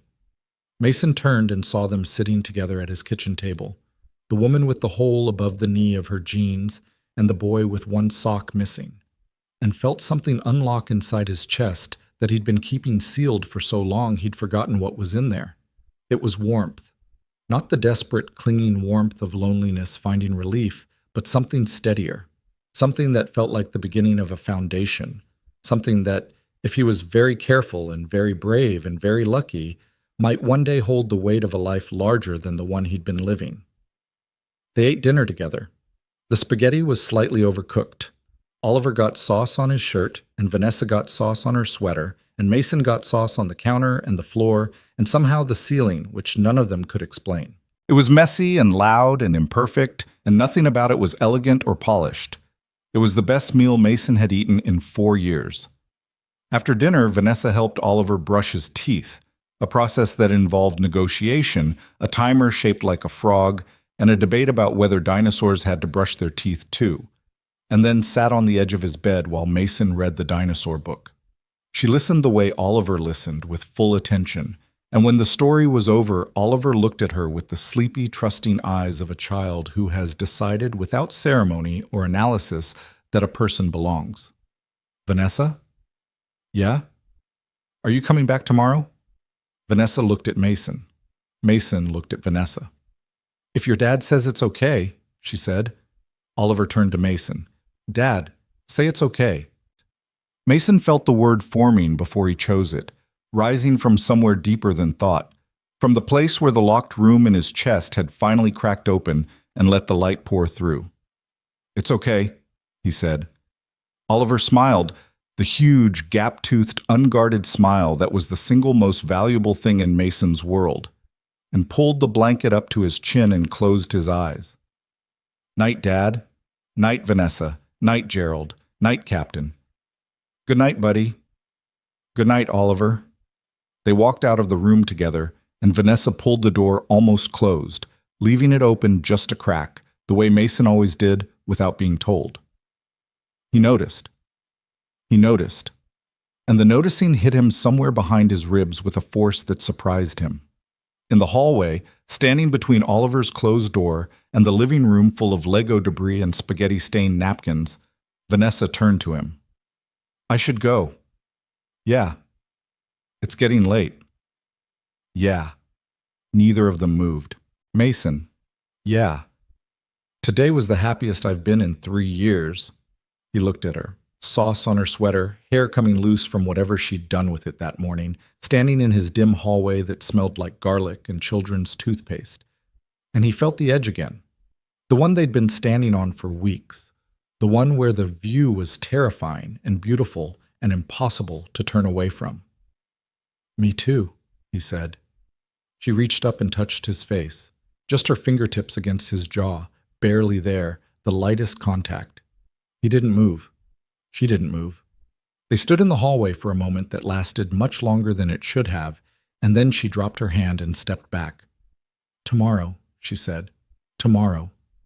She walked to the front door. He opened it for her. She stepped into the hallway, turned, and looked at him one more time. "Mason?" "Yeah?" "Thank you for letting me in." She wasn't talking about the apartment. "Thank you for showing up," he said. She walked down the hallway toward the elevator, and Mason stood in the doorway watching her go. The way she walked, the way she held her shoulders, the way she pressed the elevator button and turned back to look at him one last time before the doors opened. She stepped inside. The doors closed. She was gone. Mason stood in the doorway for a long time after that, listening to the silence of the hallway, feeling the weight of the day settle around him. Behind him, the apartment was warm and cluttered and alive with the evidence of what had happened.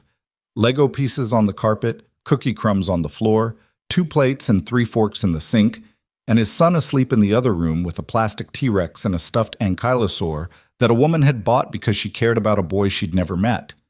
He closed the door, locked it once, stood there, hand on the deadbolt, and thought about Vanessa checking her locks 4 times, then 3 times, and calling that progress. He checked his lock once. That was enough. Vanessa came back the next day. And the day after that. It wasn't a grand declaration or a dramatic turning point. It was Sunday morning, 10:15, a knock on the door, and Oliver answering it before Mason could get there because 7-year-olds operate on a first-come, first-served policy with doorbells and knocks and anything that might involve a visitor. "Vanessa!" Oliver threw the door open like he was greeting a head of state. "Dad's making eggs and they're burning." "They're not burning," Mason called from the kitchen, where the eggs were, in fact, burning. Vanessa stepped inside carrying a bag from the bakery. More dinosaur cookies, because apparently she'd found the one currency that guaranteed Oliver's unconditional loyalty, and walked straight to the kitchen, where she stood beside Mason at the stove and looked at the pan with the diplomatic restraint of a woman choosing her words very carefully. "Those are burning," she said. "I know. Want me to—" "No. I'm just saying, if you turn the heat down, I know how to make eggs, Vanessa." The smoke detector disagrees, and Oliver appeared in the kitchen doorway. "The smoke thingy is beeping again, Dad."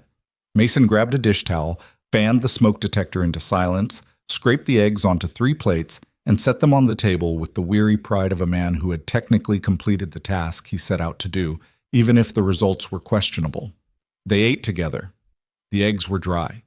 Oliver ate them without complaint because Vanessa was eating them without complaint, and Oliver had apparently decided that whatever Vanessa did was worth copying. After breakfast, Oliver asked if Vanessa wanted to meet Professor, and Vanessa said yes, and Oliver asked if they could go to her house, and Mason said that was up to Vanessa, and Vanessa said okay, and 45 minutes later, Mason was standing in the foyer of a Lakeshore Drive townhouse that cost more than he would earn in 3 lifetimes. Watching his son chase an arthritic, mostly blind golden retriever across a living room that had floor-to-ceiling windows overlooking Lake Michigan. The townhouse was beautiful in the way that expensive things are beautiful, tasteful, restrained, curated. But it was also quiet in a way that told Mason everything he needed to know about what Vanessa's life looked like when she wasn't at the office. The furniture was perfect. The surfaces were clean. The kitchen looked like it had been staged for a magazine shoot rather than used to cook actual food. The only evidence that a human being lived here was a dog bed in the corner, a stack of business books on the coffee table, and a single-framed photograph on the mantel. Daniel, Mason assumed, though he didn't ask, a man with dark hair and a wide smile, sitting on a beach somewhere, squinting into the sun. Oliver was oblivious to all of it. He was on the floor with Professor, who had rolled onto his back with his paws in the air and was accepting belly rubs with the dignified resignation of a very old dog who had learned long ago that children were loud and grabby, but also very warm. "He likes you," Vanessa said, sitting on the couch beside Mason. "Professor doesn't like most people. He growled at my CFO once." "Smart dog," Mason said. Vanessa smiled. A real one. The kind that reached her eyes. The kind Mason was learning to look for because it was different from the smile she used in meetings and interviews and public appearances. This one was unstructured, unplanned, slightly crooked on the left side. It was the smile she'd probably had at 20, before Daniel, before the company, before the world taught her that smiling too wide was a vulnerability. They spent the morning there.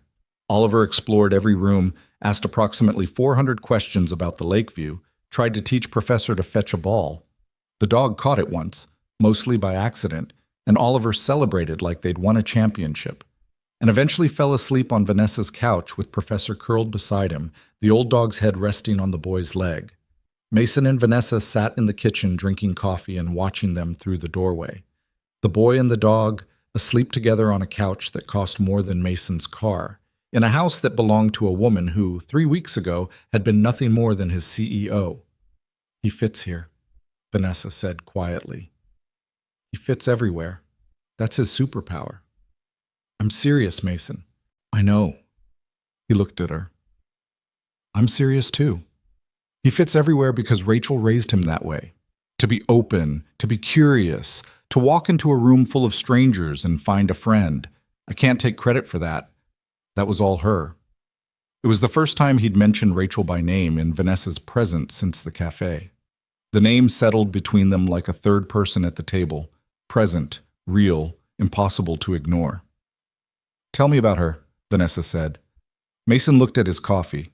He turned the mug slowly in his hands, watching the dark surface rotate. "You don't have to do that." "Do what?" "Ask about her. You don't have to perform the thing where you pretend to be comfortable talking about the dead wife because you think it's what I need." "I'm not performing. I'm asking because she matters. She's part of you, and she's part of Oliver. And if I'm going to be in your lives, if that's what's happening here, then I need to know who she was. Not a version of her. Not a curated memory.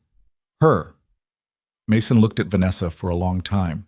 Then he looked at the doorway, where Oliver slept on the couch, with his hand resting on an old dog's head, and he felt the locked room in his chest, the one he'd spent 4 years sealing shut, open a little wider. "She was messy," he said, "not in a charming way, in a real way. She left dishes in the sink and clothes on the bathroom floor, and she could never find her keys. She lost her keys at least 3 times a week. I bought her one of those tile trackers, and she lost the tracker." Vanessa made a sound that might have been a laugh. "She was loud. She sang in the shower badly. And she laughed at her own jokes before she finished telling them, which meant you never actually heard the punchline. She cried at every movie, including action movies that had no reason to make anyone cry. She once cried during a car commercial because the dad drove his daughter to college, and she said it reminded her of her father, who had never driven her to college because she went to community college 3 miles from their house and took the bus. He was smiling now, and it hurt, the way smiling about Rachel always hurt. A pain that was inseparable from the pleasure, like pressing a bruise you can't stop touching. She was impatient. She burned everything she cooked because she always turned the heat too high because she didn't want to wait. She was terrible at math. She was afraid of spiders but pretended not to be because she thought it was embarrassing. She snored. She denied it, but she snored. "She sounds real," Vanessa said. She was. That was the thing about Rachel. She was the most real person I ever met. No filter, no pretense, no performance. What you saw was what you got, and what you got was someone who was difficult and kind and frustrating and warm and imperfect in every way that made her perfect for me. He stopped, took a breath. The coffee was cold. "I used to think that loving someone like that was a one-time thing," he said. "That you get one shot, and if it ends, you spend the rest of your life managing the aftermath. Like grief is just maintenance on a system that's already shut down. And now? Now I'm sitting in your kitchen while my kid sleeps on your couch, and I don't know what to do with that." Vanessa reached across the table and put her hand on his. Not the way she'd done it the day before, clumsy, desperate, fingers cold. This time it was deliberate, warm. Her thumb rested on his wrist, and he could feel his own pulse against her skin. "You don't have to know yet," she said. "Neither do I. We just have to not run." "That's your strategy? Don't run?" "It's the best I've got. My therapist says I should try being present instead of productive, and honestly, it makes me want to break out in hives, but I'm trying." He laughed. Not a big laugh. A quiet one. The kind that comes from a genuine place. The kind that doesn't need volume to be real. Your therapist sounds smart. She charges $400 an hour. She better be smart. They stayed until Oliver woke up, and then Mason took him home, and Vanessa walked them to the door, and Oliver hugged her legs.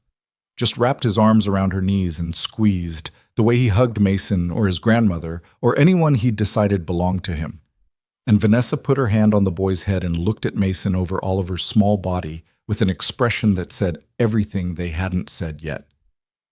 That night, after Oliver was in bed, Mason sat alone in the living room and did something he hadn't done in a long time. He took Rachel's photo from the bookshelf and held it.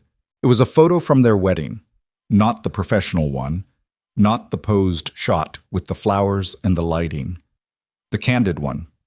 Rachel in her dress, slightly crooked, her veil already coming loose because she'd been dancing. She was laughing at something Mason had said. He couldn't remember what, and her eyes were closed and her head was thrown back, and the joy in her face was so complete and so unguarded that looking at it still felt like staring into the sun. "I met someone," he said to the photo. The words felt strange in the apartment, spoken aloud to no one, to a face frozen behind glass. "I think you'd like her. She's stubborn and controlling, and she checks her locks 3 times. And she bought Oliver a stuffed dinosaur without ever meeting him. And she sat on our floor and built Legos for 2 hours, and listened to him explain why ankylosaurs should be in the Olympics." He paused, swallowed. "She lost someone too. A guy named Daniel. She carries it the way I carry you. Like a weight she's learned to balance, but never learned to set down. We're both walking around with these holes in our chests, Rachel, and I think maybe we're trying to figure out if 2 people with holes can build something that holds." He looked at the photo. Rachel laughed her silent, frozen laugh. "I'm not replacing you. I need you to know that. Nobody replaces you. But I think I'm ready to stop pretending that being alone is the same as being okay. Because it's not. It never was. And Oliver needs more than a dad who's just surviving. He needs a dad who's actually living." He put the photo back on the shelf, straightened it, touched the frame once, the way you touch a door handle before leaving a room for the last time. Then he picked up his phone and called Vanessa. "Hey," she said. "Hey. Everything okay?" "Yeah, I wanted to tell you something." "Okay." "I talked to Rachel just now, her photo." A pause, not uncomfortable, expectant. "What did you tell her?" "That I met someone, that I think she'd like you, that I'm done pretending being alone is the same thing as being okay." Vanessa was quiet for a long time, long enough that Mason checked the screen to make sure the call was still connected. "Vanessa? I'm here." Her voice was thick. "I'm just processing." "Take your time." "I did something too, today, after you left." "What?" "I listened to Daniel's last voicemail." Mason held his breath. "I listen to it every year on his birthday," Vanessa continued. "Just once. It's him saying he's on his way to pick up the wedding invitations and asking if I wanted cream or ivory because apparently there's a difference, and he was making fun of how many decisions weddings require. He's laughing in it. He's laughing, and you can hear traffic in the background, and it lasts 11 seconds. Vanessa, I've never listened to it on a day that wasn't his birthday, but today I did, and instead of crying, I smiled, because he sounded happy. He sounded like someone who was having a good day, and I realized I've spent 3 years hearing that voicemail as the last thing he ever said, and today was the first time I heard it as just a man having a good day. That's a big thing. I know. Another pause. And then I deleted it. The silence between them was so complete that Mason could hear the wind against Vanessa's windows, 16 floors up. Not because I'm forgetting him, she said quickly, and not because of you, not because of us, but because I've been holding on to 11 seconds of someone else's life like it was the only proof that he existed, and it's not. He existed in the 3 years we spent together and the plans we made and the life he wanted to live. He doesn't need 11 seconds on my phone to be real. He's real in the way I love people now, carefully, terrified, checking locks, because he taught me what it feels like to lose someone you're not done loving. Mason sat in his apartment and listened to the woman on the other end of the phone let go of something she'd been carrying for 3 years, and he thought about the photo on his bookshelf and the words he'd spoken to a face behind glass, and he understood, not intellectually, but somewhere deeper, somewhere in the damaged architecture of his chest, that this was what it looked like when two broken people stopped trying to fix themselves alone. "I'm not going to be easy," Vanessa said. "You know that." "I know. I'm going to work too much. I'm going to try to control things I can't control. I'm going to have nights where I check the locks more than 3 times, and mornings where I wake up and the first thing I think about is cream versus ivory envelopes, and I'm going to be difficult." "I know. And you're going to check Oliver's breathing 6 times instead of 3. You're going to pull away when things feel too good, because too good feels dangerous. You're going to have days where you look at me and see everything you could lose instead of everything you could have. Probably. So we're a mess. A functional mess. Barely. Still counts." She laughed. A real laugh. The kind that sounded like it surprised her. The kind that cracked the controlled surface of her voice and let something warm spill through. "Still counts." They talked for another hour. Not about anything important. About Professor's vet appointment. About Oliver's ongoing hamster campaign. About whether Mason should learn to cook more than 4 things, and whether Vanessa should learn to cook at all. They talked about the weather and about a documentary Vanessa had watched about octopuses, and about the fact that Dave Barker had started bringing his own coffee machine to work because he said the office coffee tasted like sadness in a cup, which Vanessa said she could not officially agree with as CEO, but privately found accurate. They talked, and the city hummed around them. Different neighborhoods, different windows, different lives. And the words moved between them the way water moves through a system, finding the channels, filling the spaces, following the path of least resistance towards something that looked, from a certain angle, like connection. Monday at the office, they were professional. Vanessa walked past his desk at 9:15 and said, "Good morning," with the same neutral tone she used with everyone else. And Mason said, "Good morning" back. And Dave Barker noticed nothing, which was the whole point. But at lunch, Mason's phone buzzed. A text from Vanessa. "The eggs were better today." He typed back, "I turned the heat down." Growth. That evening, Vanessa came to dinner. She came the next evening too, and the one after that. By Thursday, Oliver had stopped asking if Vanessa was coming and started asking what time she was coming, as if her presence was no longer a question but a variable, but accounted for, expected, built into the routine. She wasn't perfect at it. Nobody told you that about falling into someone's life, that it wasn't a graceful process, that it involved wrong turns and awkward silences and moments where the machinery of 2 separate worlds ground against each other before finding a shared rhythm. Vanessa didn't know how to talk to a 7-year-old about his day without interviewing him like a job candidate. She loaded the dishwasher incorrectly, and Mason reorganized it after she left, which she noticed and was annoyed about. She once tried to help Oliver with his math homework and explained long division using the word optimization, which made Oliver stare at her like she'd spoken in tongues. And Mason wasn't perfect either.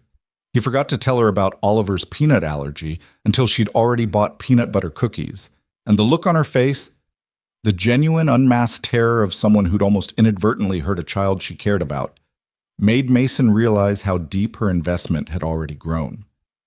He fell asleep during a movie they were watching after Oliver went to bed and woke up to find her sitting alone on his couch in the dark, watching him sleep with an expression he couldn't read, and the vulnerability of that moment, of being watched, of being seen in the unguarded state of sleep, made something inside him flinch before it relaxed.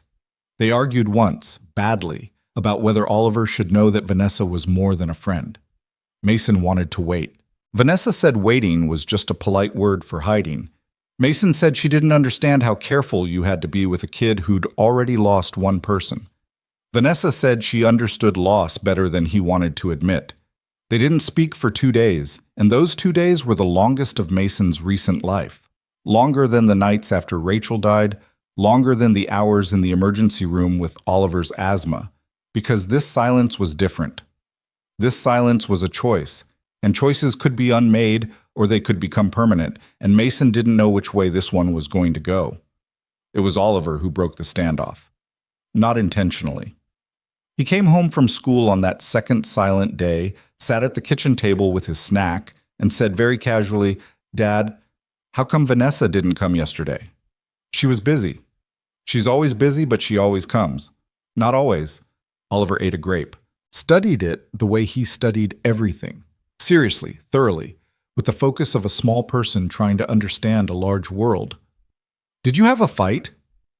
"Why would you think that?" "Because you look the way Tyler's dad looks when Tyler's mom is mad at him. Kind of squished." "I don't look squished." "You look a little squished, Dad." Mason sat down across from his son and looked at this small human being who had Rachel's nose and his own jaw and the uncanny ability to see through every wall Mason had ever built. "Yeah, buddy, we had a disagreement." "About what?" "Grown-up stuff." "Was it about me?" The accuracy of the question hit Mason in the chest. "Why do you ask that?" "Because people fight about kids. Tyler's parents fight about Tyler all the time. Tyler says it's because his mom thinks his dad feeds him too much sugar, but I think it's about other stuff too." Mason looked at his son, 7 years old, missing 2 front teeth, saw stains on his shirt from yesterday, holding a grape in one hand and Gerald in the other, and seeing everything. "It was partly about you," Mason said. "Vanessa wanted to talk to you about something, and I wasn't sure you were ready." "Talk to me about what?" Mason took a breath. He thought about what Vanessa had said, that waiting was just hiding. He thought about Emily's voice on the phone. "Don't close the door before you know what's on the other side." He thought about the photo on the bookshelf and the words he'd spoken to a face behind glass. "Vanessa and we care about each other, a lot. More than regular friends." Oliver's expression didn't change. He ate another grape. "I know." What do you mean, you know?" "Dad, she comes here every night. She knows which bowl I like. She calls Professor the old man, and he sits in her lap even though she says he's too heavy. She smells like the nice soap at the store that you always look at but never buy." Mason blinked. "She is your girlfriend," Oliver said. Not a question. A statement delivered with the absolute certainty of a child who had observed the evidence and reached the only logical conclusion. "Would that be okay?" Mason asked. "If she was..." Oliver thought about it, really thought, with the same seriousness he brought to dinosaur classification and pasta taxonomy and the great hamster debate. Then he said, "Does she make you happy?" The question was so simple and so direct that it cut through every layer of fear and caution and self-protection that Mason had wrapped around himself like armor. "Does she make you happy? Not does she fit into our lives, or does she meet some impossible standard, or does she replace what we lost? Just, does she make you happy?" "Yeah, buddy," Mason said. "She does." "Then it's okay." Oliver ate his last grape. "Can I call her now and tell her to come to dinner? I want to show her the Lego thing I built at school." Mason handed Oliver the phone, and he watched his 7-year-old son dial Vanessa Sinclair. Billionaire CEO. Ice Queen of Michigan Avenue, the most intimidating woman in Chicago tech, and say, "Vanessa, it's Oliver. Dad says you're his girlfriend. Can you come to dinner? I built a stegosaurus at school and the tail falls off, but I can fix it." Mason couldn't hear Vanessa's response, but he could hear Oliver laugh, and then he could hear Oliver say, "Yeah, he looks better now, less squished." She came to dinner that night.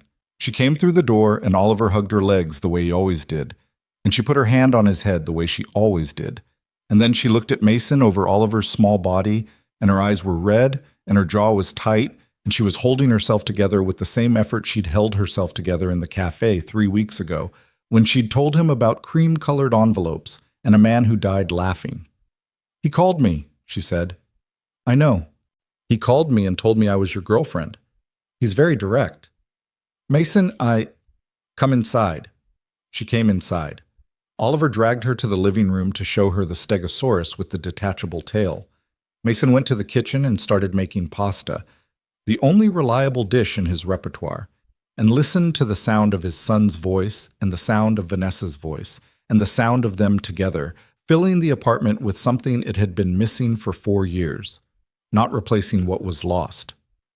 That was the thing Mason was slowly learning, the thing that nobody tells you about grief and love, and the strange, messy territory where they overlap. Vanessa didn't fill the space Rachel left. Nothing filled that space. That space existed, permanent and real. Like a room in a house that you keep the door closed on but never demolish. It was there. It would always be there. And that was okay. What Vanessa did was build a new room. Adjacent, connected, part of the same structure, but different. Different furniture, different light, different air.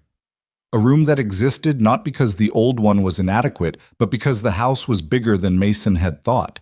Because there was space he hadn't known about, space he hadn't explored, space that had been waiting in the dark for someone to come along and turn the lights on. After dinner, the spaghetti was properly cooked this time, which felt like a metaphor. Oliver went to bed. The routine was established now.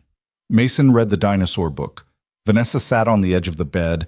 Oliver said goodnight to Gerald and Captain and Professor, even though Professor was across the city because Oliver insisted the dog could hear him if he said it loud enough. And then both adults walked out together. In the living room, with Oliver's breathing steady down the hall, Vanessa turned to Mason. "So," she said, "your son informed me that I'm your girlfriend." "He did. He didn't ask. He told. He gets that from Rachel." Vanessa smiled. "The crooked one, the real one." "Is he right?" "I don't know. Are you?" "I'm standing in your apartment at 9 o'clock on a Thursday with spaghetti sauce on my jeans and a stegosaurus tail in my pocket because your son gave it to me for safekeeping. So, yeah, I think I might be." Mason stepped closer to her. Not a big step, just one. Enough to close the distance between them from several feet to almost nothing. Close enough to see the scar above her eyebrow, the faint circles under her eyes, the small lines at the corners of her mouth that appeared when she was trying not to smile. "I'm going to check Oliver's breathing 3 times tonight," he said. "I know. And I'm going to wake up at some point and reach for the other side of the bed, and no one will be there, and it'll hurt." "I know. And there will be mornings when I look at Rachel's photo and miss her so much I can't breathe." "I know, Mason. But I don't want to do any of that alone anymore." Vanessa looked at him the way she'd looked at him in the cafe 3 weeks ago, with those sharp, dark eyes that could evaluate a balance sheet in seconds and dismantle a competitor in minutes, but couldn't quite figure out what to do with a software engineer who had dinosaur stickers on his laptop and a hole in his chest where a wife used to be. "Then don't," she said. He kissed her. Not the way people kiss in movies. Not slow motion, not with swelling music, not with perfect lighting and perfect angles and perfect everything. He kissed her the way real people kiss for the first time. Slightly off center, noses bumping, his hand on her waist landing too high before adjusting, her fingers gripping his shirt too hard before loosening. It was awkward and imperfect, and his heart was pounding so hard he was sure she could feel it through his chest, and when they pulled apart they were both breathing faster than normal, and neither of them said anything for several seconds. Then Vanessa smiled, the real smile, the one that cracked her open and let everything warm and scared and human pour through. "So," she said, "was your date prettier than me?" The question, the same 5 words that had detonated the wall between them in a corporate office 3 weeks ago, the same 5 words that had sent a tremor through Mason's careful, coded life and cracked the foundation of everything he thought he knew about himself and his future, the same 5 words spoken now in his living room, surrounded by Lego pieces and spaghetti-stained napkins and the distant sound of his son breathing. "Not even close," Mason said. Vanessa laughed, a real, full, unguarded laugh, the kind she probably hadn't heard herself make in 3 years. It filled the apartment the way warmth fills a room when you finally open the curtains after a long winter. She left at 10. Mason walked her to the door and she turned in the hallway and looked at him, and they stood there for a moment, not saying anything, not needing to, and the hallway was quiet and the building was quiet, and somewhere outside Chicago was doing what Chicago does on cold October nights, moving, breathing, carrying millions of lives through its streets, like blood through arteries, each one private, each one singular, each one certain that no one else in the city could possibly understand what they were feeling. "Good night," Vanessa said. "Good night." She walked toward the elevator, pressed the button, turned back to look at him one last time. "Mason?" "Yeah?" "I'm going to check my locks twice tonight. Not 3 times, twice." "That's progress." "My therapist will be thrilled." She stepped into the elevator. The doors closed. She was gone. Mason stood in the doorway for a long time, not because he was watching her leave, but because he was feeling something he hadn't felt in 4 years, something that existed in the space between the grief and the fear and the stubbornness and the love, something that wasn't the end of anything but the beginning of something, messy and real and completely unpredictable. He went back inside, walked to Oliver's room, stood in the doorway. The boy slept the way he always slept, diagonally, blankets twisted, one sock missing, Gerald under one arm and Captain under the other. The dinosaur nightlight cast amber patterns across the ceiling. The room smelled like soap and peanut butter and the particular warmth that only exists in a child's bedroom at night. Mason didn't count Oliver's breaths. For the first time in 4 years, he didn't count. He just stood there watching, and the watching was enough. He turned, walked down the hallway and past the bookshelf. Rachel smiled at him from behind glass, laughing, veil coming loose, eyes closed, joy so complete it radiated from the photograph like heat from a fire. He touched the frame, not to say goodbye, just to say, "I'm okay. We're okay." In the living room, scattered across the floor like the aftermath of a very small, very happy disaster, were the remnants of the evening. Lego bricks, cookie crumbs, a stegosaurus tail that Vanessa had taken with her in her pocket, 3 plates in the sink instead of 2, and a single unfinished Lego dinosaur that Oliver had been building with Vanessa before bedtime, sitting on the coffee table next to Gerald's backup throne, a cardboard box labeled Gerald's office in Oliver's handwriting. Mason picked up one of the Lego bricks, turned it over in his hand, set it back down. The apartment was quiet, but it was a different quiet than before. Not the heavy, suffocating quiet of a man sitting alone in a space built for more. This was the quiet that comes after something good, the quiet of a room still warm from the people who were just in it, the quiet that holds the echo of laughter and conversation, and a 7-year-old explaining Stegosaurus anatomy to a woman he'd already decided belonged. Mason sat on the couch. He didn't turn on the television, he didn't pick up his phone, he just sat, and he breathed, and he let the silence be what it was. Not empty, but full. Full of the voices that had been there an hour ago, full of the ones that would be there tomorrow. People talk about love like it's a rescue, like it arrives on horseback and pulls you from the wreckage and carries you towards some golden horizon where everything makes sense. But that's not how it works. Not really. Not for the people who've been broken by it before. For them, for the Masons and the Vanessas, love doesn't rescue. It just shows up. It shows up at your door with dinosaur cookies. It shows up at a cafe at 9 o'clock on a Tuesday night because you sent a text you shouldn't have sent. It shows up imperfect and terrified and covered in spaghetti sauce, and it says, not I'll save you, but I'll sit with you. On the floor. In the mess. For as long as you'll let me. And maybe that's enough. Maybe that's everything. Mason Reed was 32 years old. He was a software engineer. He was a single father. He had a son who named his dinosaurs and a woman who was learning to check her locks only twice, and a dead wife whose photo lived on a bookshelf where it would always live, smiling her frozen smile, reminding him that love doesn't disappear when the person does. It just changes shape.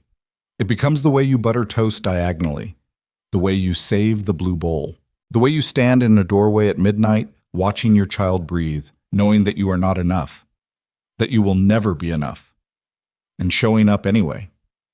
He leaned his head back against the couch and closed his eyes. Outside, the city moved through the October night, cold, restless, indifferent, carrying its millions of stories through streets that didn't care who was happy or who was heartbroken or who was, at this very moment, sitting alone in a 2-bedroom apartment on the north side, realizing for the first time in 4 years that alone and lonely were not the same thing and that one of them had just ended. Behind him, in the other room, Oliver slept with his dinosaurs. Across the city, in a townhouse on Lakeshore Drive, a woman checked her locks twice and went to bed with a blind old dog at her feet and a stegosaurus tail in her pocket. And in the quiet apartment, surrounded by the evidence of a life that was larger than it had been yesterday, Mason finally understood something he'd spent 4 years refusing to believe. That the heart doesn't have a capacity. It doesn't run out of room. It doesn't need to delete the old to make space for the new. It just builds. It builds new rooms, new hallways, new windows that let in light you didn't know existed. After years of surviving alone, his heart was finally ready to live again.